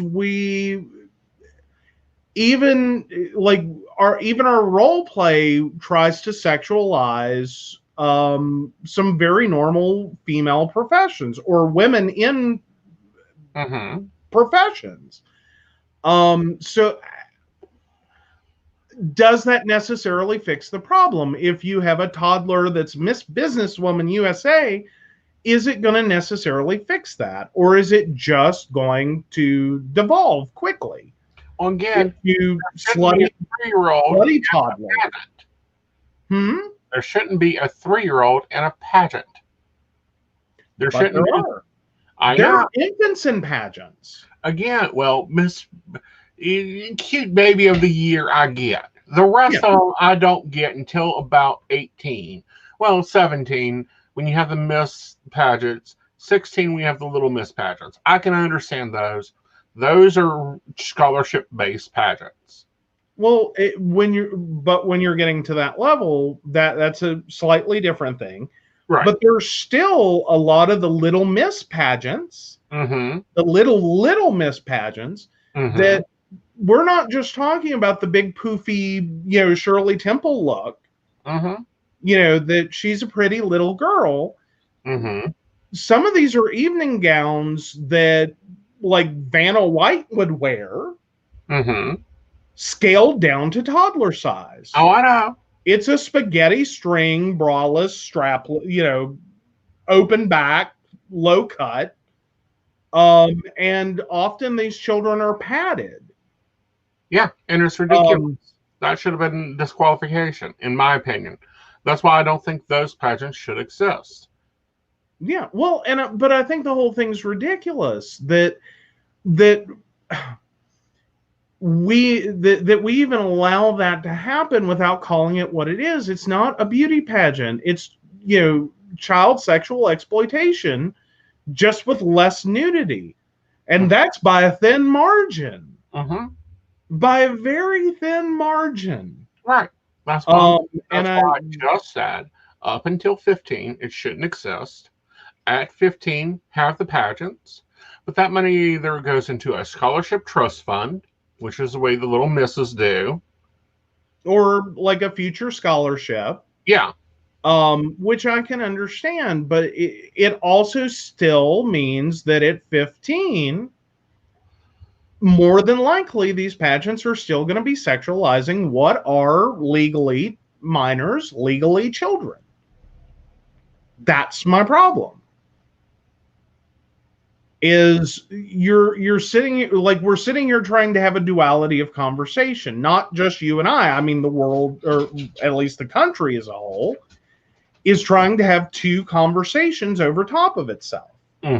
One is that we look at pageants in one light and say, oh no, they're perfectly wholesome and wonderful, and it's a great way to earn money for school and blah, blah, blah. While at the same time, let that same kind of thing occur and it lead to a conversation between someone who is overage and someone who is underage, and now it's an inappropriate relationship. And trying to define the line is that, well, okay, we allow this to occur, it's a beauty pageant. It like you cannot separate sexuality, sex and sexuality and being sexy out of that. But at the same time, we're still having this conversation like all children are wholesome until the second they turn 18, and then they are sexual beings. I think that because of that duality of conversation, we're not being honest. And in terms of we're treating children like children in one instance, and we're treating children like adults in another. And I think that leads to a lot of the problems that we see. That we sexualize a Miss America or a Miss Teen USA or a Little Miss blah, blah, blah. And then we can't understand why we have adults that are now sexually interested in children. Like, you present this on television without a problem. You've done Toddlers and Tiara. You have done, the Honey Boo Boo thing. You have done the, multiple pageants broadcast. You keep putting sexualized children in front of adults, and then you act surprised when adults sexualize children. Like, I think that's a problem that we have as a conversation. It's two separate conversations, and it needs to be rectified. You seem confused. Where did I lose you? You lost me at the whole dang bit. Okay. Point blank, the whole bit. Because one, I don't understand toddlers and tiaras. Okay. Little Miss is normally raising funds for something. Mm-hmm. Should be going into an account towards their scholarships. Mm-hmm. They're treated like little actors. They work just as hard. When we get into adult pageants, 18 plus pageants, that's normally a benefit pageant. Mm-hmm. The benefit. And how many high schoolers will put on a swimsuit and go do a car wash? And how many high schoolers will put on pads and go through a football? Mm-hmm. Which, again, is a total different exploitation of their bodies. Especially at the rate the way that we are having children compete in sports at a near professional level, as in without the fact that you can have a 15-year-old with an ACL injury that can ruin their career in football is beyond me. Like, how did high school sports get that physically demanding? When our college education became that physically expensive. True. What I'm saying is on one hand, we're having two separate conversations as a country about children. One of them, and I don't think either of them are right. Not 100%. And when I say children, I like in this instance, I'm going 14 to 17. Like, let's define it 14 to 17. So teenagers. We're having a problem in that conversation in that we create this general rule, which is the wholesome, like no responsibility, the adult is always responsible line. But then we also turn around and on a separate line go, well, pageants are okay and sports are okay and this is okay. We just have problems with this, and this. Mm-hmm. And, like the underage drinking, we have a problem with that. We have a problem with the underage sex. And it's like, hold on a minute.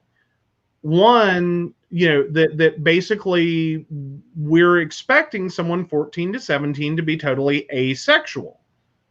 They are not to have sex, forget the hormones, forget the,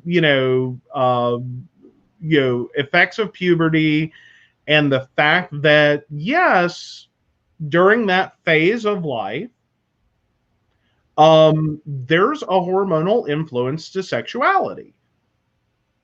As in, this is a point in your life in which your body chemistry is turned on, pumping out, and primed and ready. As it is, this is puberty. This is what your teenage years are. They suck. They're horrible.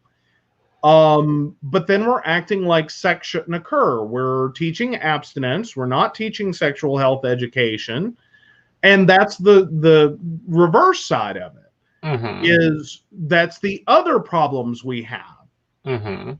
That's the other exceptions that we make, is that we're ignoring teenage sexuality when it would be appropriate with someone of an appropriate age. That's where I have problems with the conversation, and that's the point I'm trying to make, is that we've just made a giant mess of it. Is that we've never been honest in any direction. Well, we're still where the problems are. Right. And Mo makes a good point here. The parents need to be involved and following. And yes, they should be. I think any parent, you're going to need a set of parents involved. And I've done a few. It takes a lot of work, from the dresser to the handler to the talent to everything else. There's a lot of work that goes into a pageant, same as it goes into a football game. Give you that. Well, and I'll add on to what Mo said: following, involved, and limiting. Yes. Who understands and draws a hard line as to what is and is not acceptable. But we've seen this even in, like, Britney Spears. Hi. Her father cashed in, period. End of discussion. Did not care. Did not care. He exploited that child for every dime he could get. But and that's sometimes what we see, is the money offer is ultimately turning it into sexual exploitation of a minor, or walking so close to that line that it's like, wait a minute. Or you could look at Billie Eilish right now, big pop star, did a great song, Bad Guy. I dearly love the song. You do realize she's under 18 and she's effectively singing a song that is very heavily talking about interfering in a relationship, and does so in some somewhat sexually not explicit, but very sexually suggestive ways. But then turns around and also tries to play the innocence card with it. No, she's, she can't believe someone would, use her image in a sexual way. And it's like, but you're trying to walk both tightropes. Like, you're going over here and you're doing a song that is in many ways sexually suggestive, and then you're coming back over here without and claiming total angelic perfectness. No. And that's neither one of those are happening. You're in between right now. Right. But the other thing I want to point out is this is a U.S. problem. Britain, it's 16. Canada, it's 16. Most of the developed world has accepted that teenagers between 15 and 16 begin growing up and being adults and having to figure out adult things. Mo makes a great point, and it will always be on point when it comes to pageants. It's a great thing for building self-esteem. It gives them opportunities. There are many speakers, professional speakers now, that are formal pageants. Pageant queens, pageant things. And it gives them a chance for an expensive education that they wouldn't get otherwise. Well, but there's also the problem that it adds to unrealistic body image. It also adds to bulimia and anorexia and negative self-image for girls who do not see themselves represented, that they are not pretty because they do not fit the model of someone who participates in a beauty pageant, and can create problems with self-harm, depression, suicidal ideation. Like, you can have a lot of issues there as well. Like, I'm not saying it cannot be positive. I'm not saying it cannot be positive. I'm also saying there are negatives, and that we can't just wrap it up and go, well, here's all the pretty positives, and go, well, yeah, some people may have an issue. Or, well, some people might, be suicidal because of it. Or some people may grow up thinking they're ugly because they're not a size 00, or a size 0, or a size 1, 2, 3, 4, or 5. And they end up with a body shape from a young age that they're immediately a 12. So I should have your face because I couldn't play football? I think there are differences there, some differences there, in that while it has a lot to do with physical activity, I have more problems with what it does to the individual than what it would do to the collective in terms of football, or sports in general. Is what you're demanding of sports players at a middle school, high school level, is excessive and can be very detrimental to growing bodies, and can also lead to drug use, more specifically through performance enhancement, without recognition or ability to comprehend the long-term effects, that they're taking a short-term shortcut to get where they think they need to be for what they think will be a career, while damaging horrendously their bodies. But I think that has less of an influence on, to some degree, on the rest of a student population. Now, you will have, so to speak, the scrawny kid that, is short and thin, that will develop negative self-body image, will develop problems, thinking that they can fix them by, bodybuilding, or through, again, steroid use. Because they're the same things. Playing football and being in a beauty pageant is the same thing. It's competition. And I think that that's a problem that we in the United States have a problem with, in general, is competition. Now we want to wrap children up in bubble tape and give them all participation trophies, and not go, no, she's talented for being able to be, to fit these boxes. He's talented for being able to fit these boxes. You're talented for being able to fit these boxes. Well, but then you turn around and my problem isn't with the idea that we are sitting here with a beauty pageant at all. It's the level of competition that these pageants have gotten to. That if you look over time at the difference in the range of candidates for, say, a beauty pageant, that field has narrowed. There is not a massive difference between, if it's a 20 candidate slate, those 20 candidates look very similar, versus go back 50 years and look at that slate of candidates, and you're going to see more diversity in at least body type, so that you could present a range of beauty, at least, of different body types and of different looks, versus today.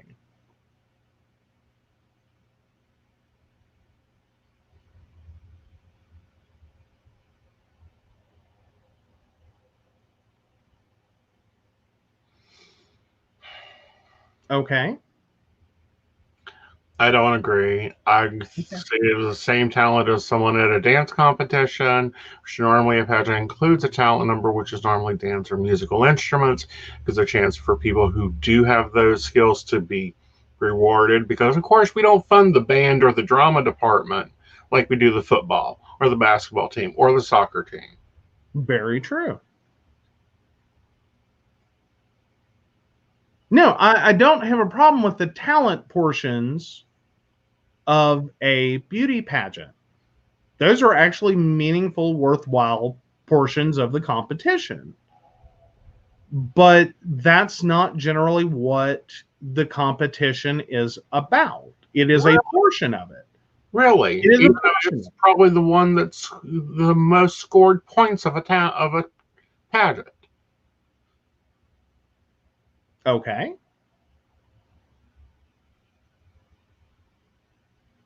Talent, presentation, all that get higher scores than evening gown and swimsuit. Which swimsuit shouldn't be in a preteen pageant.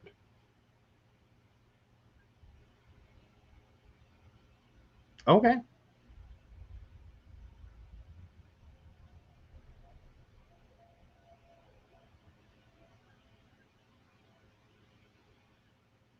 You know, scholarships in general have been built for these pageants. That's how they're given out. Mm-hmm. Same as with football scholarships. These are ways for people to get scholarships and get out. Mm-hmm. Whether they're tall, skinny, whatever. Yeah, you've got to work, you've got to train, you've got to practice. Same way with anything else. Okay. And so, what about the about the teenagers having boob jobs, nose jobs? Because their parents started from a very early age with an intent to run their daughter through the beauty pageant gambit, knowing that was their best chance to get a good education. What did those kids learn? To use their looks throughout their lives to get ahead. That's my concern. You mean like most salesmen? Okay. I'm just saying that in some ways you're creating a child that is literally sees their only value in their appearance.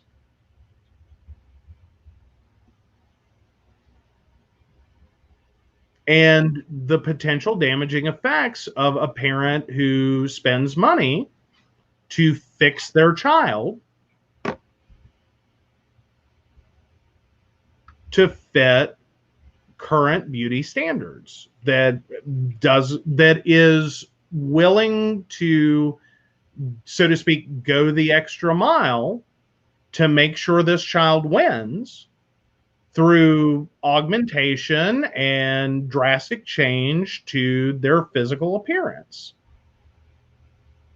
Again, like salesmen, and even the discussion we got into about needing to be in the right zip code for a job. Mm-hmm. Same thing. No, I get that. I'm just saying this is part of the problem. Then it's systemic all the way through. Mm-hmm.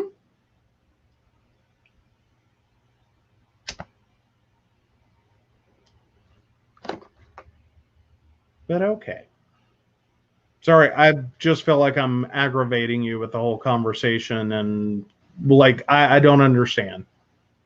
Well, you don't understand because you're listing out all these problems. You refuse to hear any of the directions. You refuse to, see it. This is how the world works. Okay. But my whole conversational point was talking about we're having is the cultural phenomenon of having two different conversations. that we're on one hand having this conversation that, love yourself, love your body, accept who you are, feel confident in yourself, beauty comes in all shapes and sizes. The value of being a good person, while simultaneously having a whole other conversation that's almost unrelated.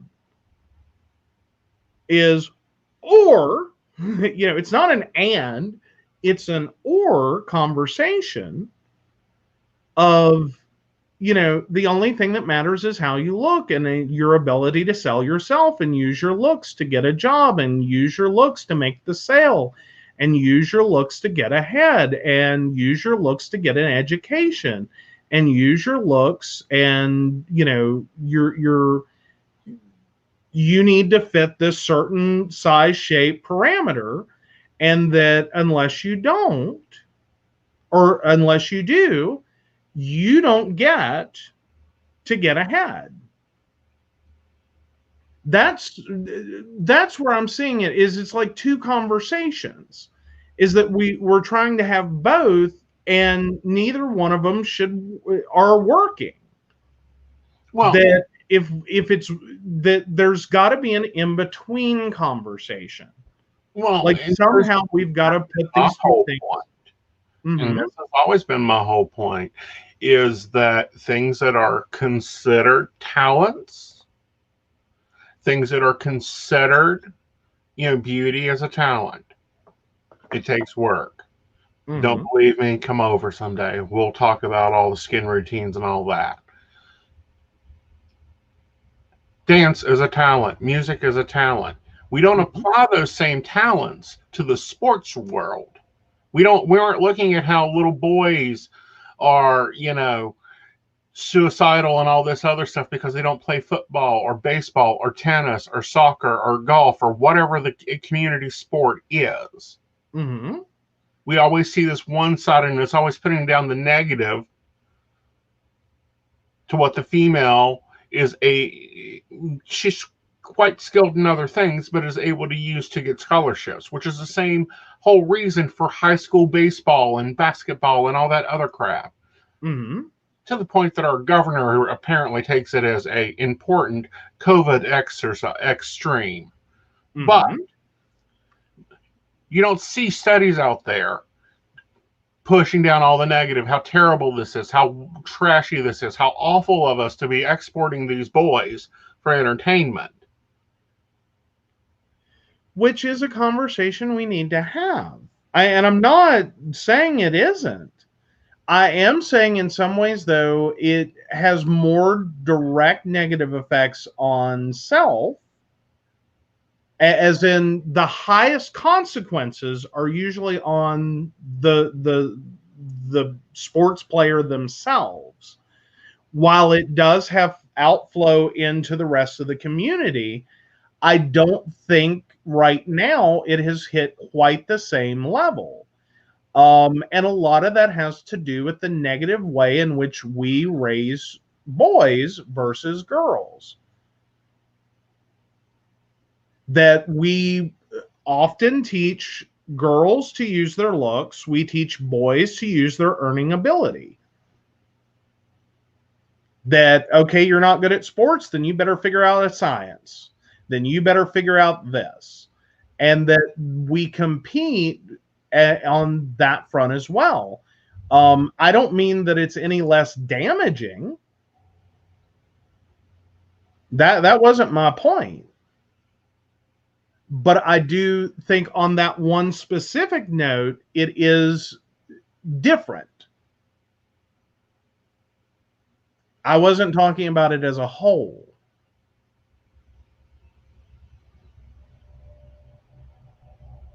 Again, the two conversations that need to be had here is equaling talent the same as the talent. Everyone has their gifts. Everything has their dimensions. We just decide to go and dismantle and put down one set of talent to get scholarships just the same as the other talent. Mm-hmm. And that wasn't my point. My point is that it has a broader impact. We have entire magazines devoted, multiple magazines devoted to teaching young girls what beauty is and basically pushing them towards fad diets, to idolizing plastic surgery, to basically preparing their entire lives centered around how they look and trying to make themselves more attractive to get ahead, to ultimately use their bodies in that sense.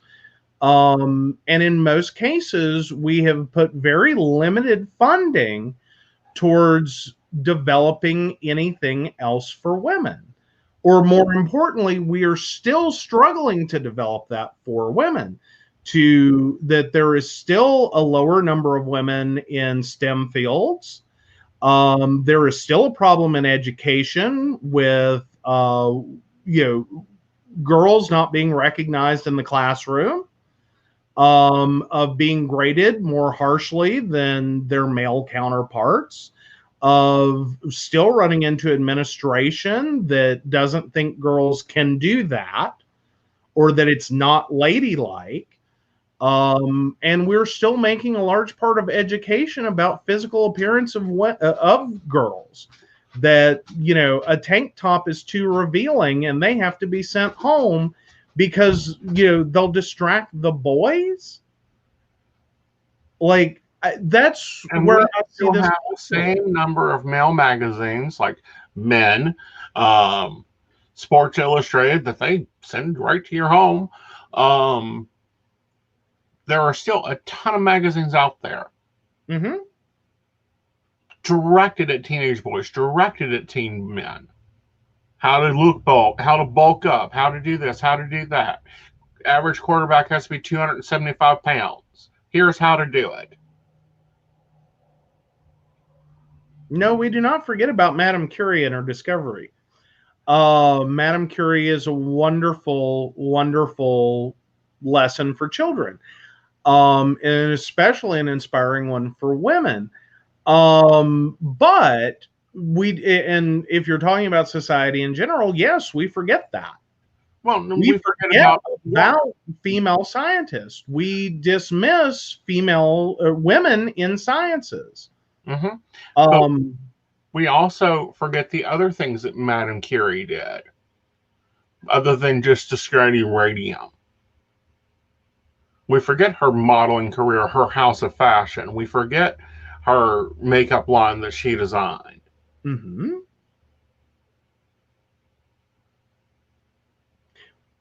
But the fact that we are still talking about the same, effectively, we're talking about in this long of a time span, that effectively the options for women in that time span really haven't changed.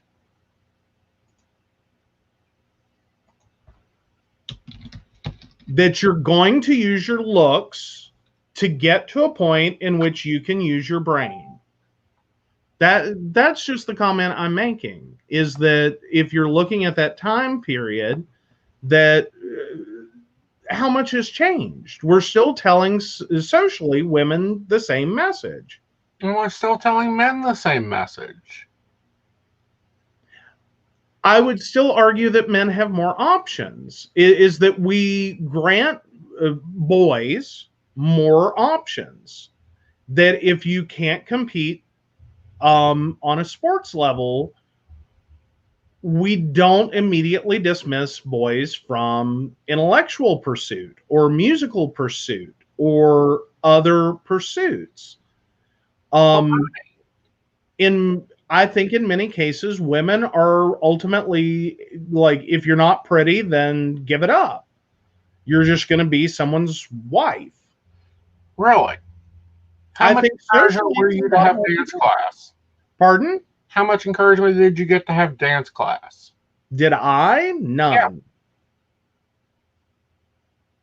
Yeah. How much encouragement was it for drama? Also none. But again, those weren't interests I had.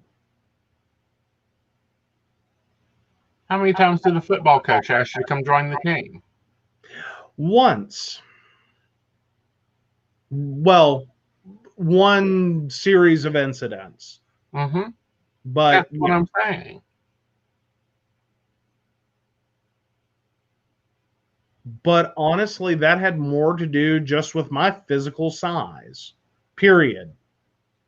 Uh-huh. It wasn't about athletic ability as much as you're over 270 pounds, you're a brick wall. Mm-hmm. And the general theory being, these scrawny little runny boys are going to hit you and bounce off. Mm-hmm. That's not a skill. Being big, it shouldn't be a skill. And depending upon how you're approaching that conversation, yeah, it would have an allegory in that scenario is that we're going to exploit the size of your body. We're going to encourage you to get bigger, not healthy bigger, not, any form of, muscle cardio development, but here, just keep eating. Mm-hmm. Just become a bigger wall. Mm-hmm. Oh, I attended a wannabe jock high school, Mary. Your high school still has tailgating. Our high school has tailgating. They moved it from one side of the thing to another. No. Wrong town. That's the Bluefields. I didn't go to Bluefield High School. Still. Yeah. But the best thing I ever heard. They moved from one state to another so they could still have their tailgating and run back. Hold on. They moved. Okay, the two Bluefields. There's a Bluefield, West Virginia, and a Bluefield, Virginia. They are sister cities. Their towns basically overlap the state line. There are two separate high schools involved: Bluefield High School and Graham High School. They have had a long rivalry between them. It is a big, ugly football game every time they play. But yes, that area for years had actual tailgating. We're not talking, cute hangout, barbecue some hot dogs, and, have some fun. We're talking an alcoholic event around that high school football game. Mm-hmm. On the West Virginia, I believe it was I may get it backwards. I think it was the West Virginia side decided they were no longer going to allow that. Mm-hmm. So they have now moved parking and transportation for the game to the Virginia side, mm-hmm. Or vice versa, whichever way it works. One state said no more alcohol. The other state said, fine, whatever, we don't care, get drunk. And they've moved that. So there is still tailgating. There's just a commute. Mm-hmm. That is all to protect this sacred tradition of a very competitive, angry high school football game. Mm-hmm. Not that game gets any better when it's Bluefield versus Princeton. Right. Now the Bluefield versus Princeton version, usually when Bluefield plays at Princeton, it's a verbally ugly game. There's a lot of trash talking. When Princeton goes to Bluefield, there's usually physical violence. Mm-hmm. At least back when, I was part of that marching band. Well, band, not marching, can't march. But no, we were pelted with rocks. They tried to flip the bus, like anything you could do. It was an out and out war. Mm-hmm. No other game, no other away game was like that. Like we never got attacked like that anywhere else. You need to go to Montgomery. We had state troopers escort us out of town after we beat their asses.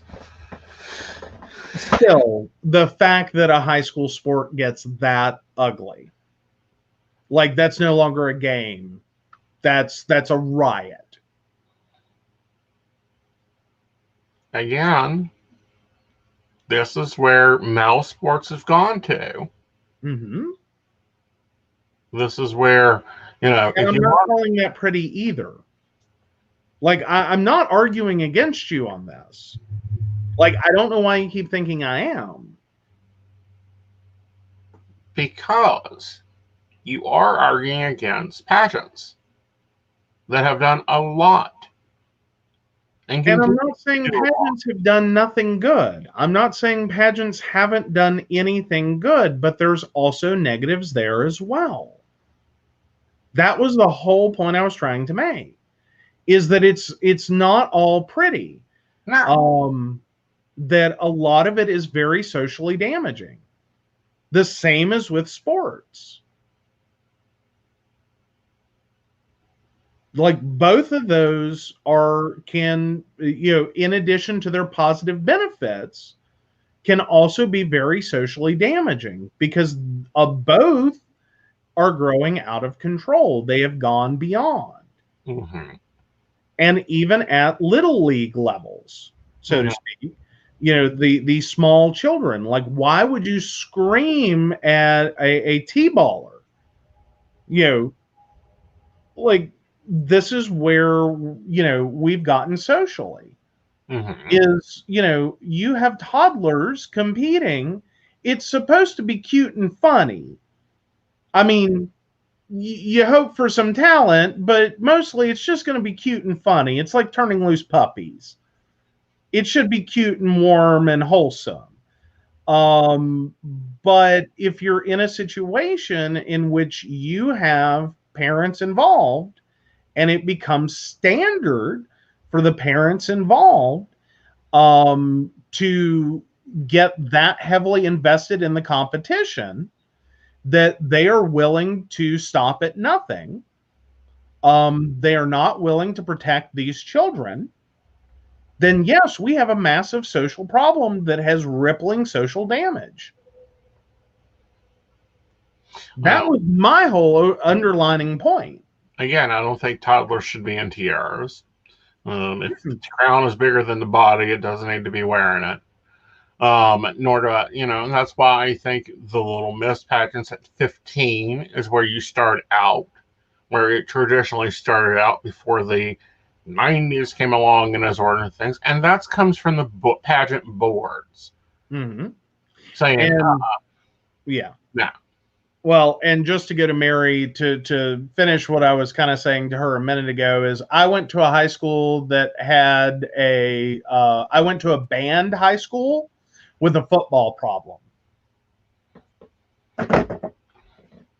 Because if you look at the trophy cases, the band filled ours up and needed more space. You could barely read our trophies because our trophies were on top of trophies. Mm-hmm. And how many dance trophies did you have? Pardon? How many dance trophies did you have? Our dance team was part of our band, and those trophies were in the same cabinet. Mm-hmm. And how many drama trophies did you have?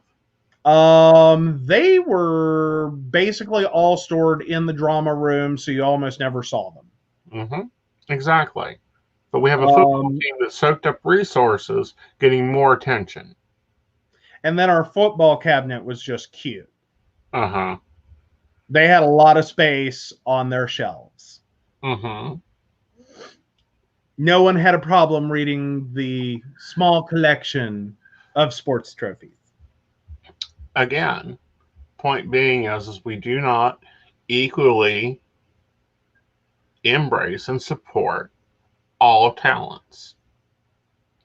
We either cut them, put them down, or don't even encourage them. Okay. Okay. Dance teams, normally only girls. Normally only push towards girls. Drama, same thing.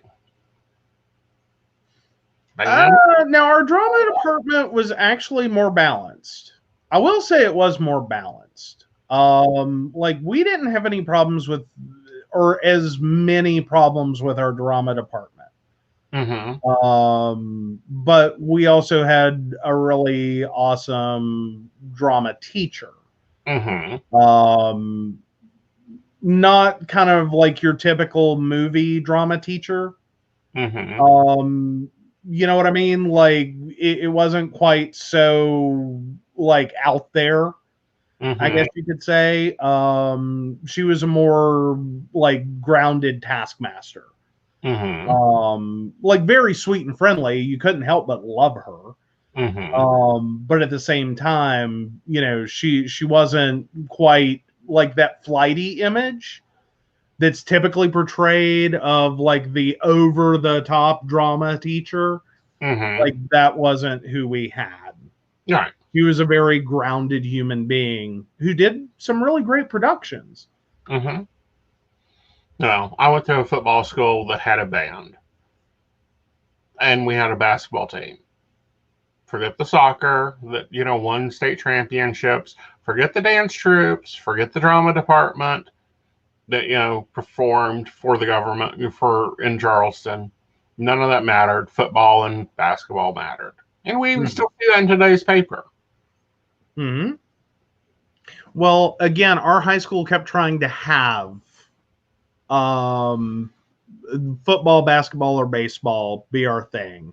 Mm-hmm. Turned out we were a little too nerdy for that. Mm-hmm.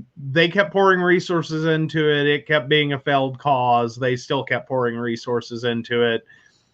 And every other group just kept having bake sales. Mm-hmm.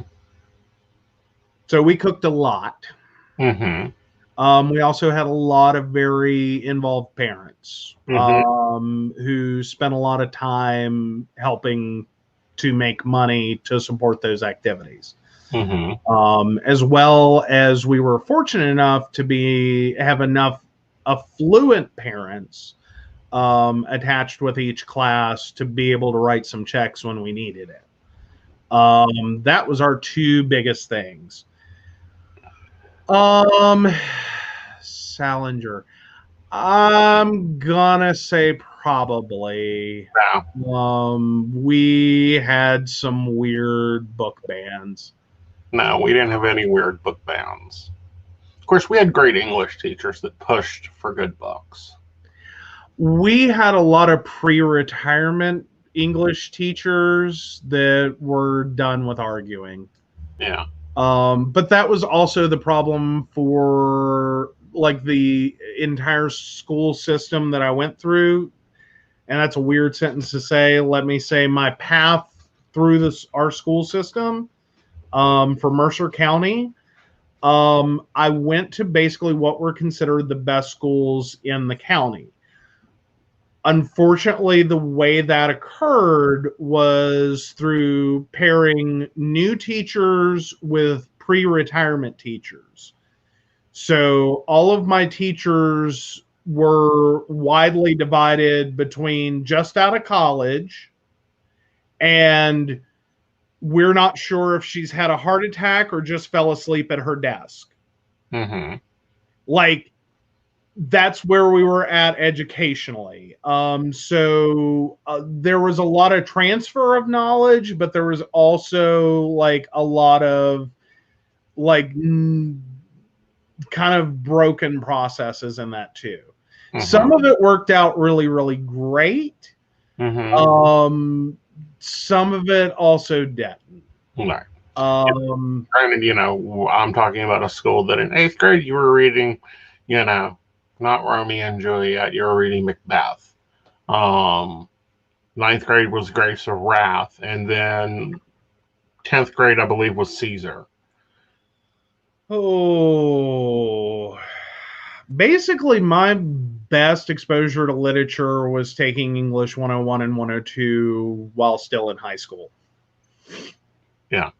Because they ignored whatever Concord wanted to do. They're like, whatever. Mm-hmm. Like, those were the two instructors that had the most leeway in what we read. Because the college was more open-minded and the high school was like, not part of our curriculum, not our problem. Mm-hmm. We just provide and facilitate space. Mm-hmm. But no, I was exposed to a lot of the classics during middle and high school, um, and muddled through them. I mean, eighth grade reading The Grapes of Wrath. Really? That one takes on a lot. Mm-hmm. One Flew Over the Cuckoo's Nest. Amazing book. Yeah, no. I honestly am trying to think back on books we read, and at this point, I'm trying to pull them out of thin air. Most of what we did was based out of literature texts. Mm-hmm. With that, like, our school system was really sick and tired of buying individual copies of books. Yeah, that's why the kids bought them. Nope. Yeah, Our we got school a list. system didn't even try that. No. We got a list beforehand of these are the books you will need for next year. You may purchase them during the summer, or you may get them at the library. No, almost everything we did was out of a textbook. Very few were the number of books that we actually had, like, in the classroom, that were still actively used. Yeah. The state's preference was to use the textbook because the textbook was non-controversial. It had already been stripped and condensed and abbreviated to the point that there was no salacious material. Mm-hmm. See, ours was so different. Of course, our math, I don't think we had a textbook for. Our science textbooks, our teacher said, those are cute, leave them on the shelf.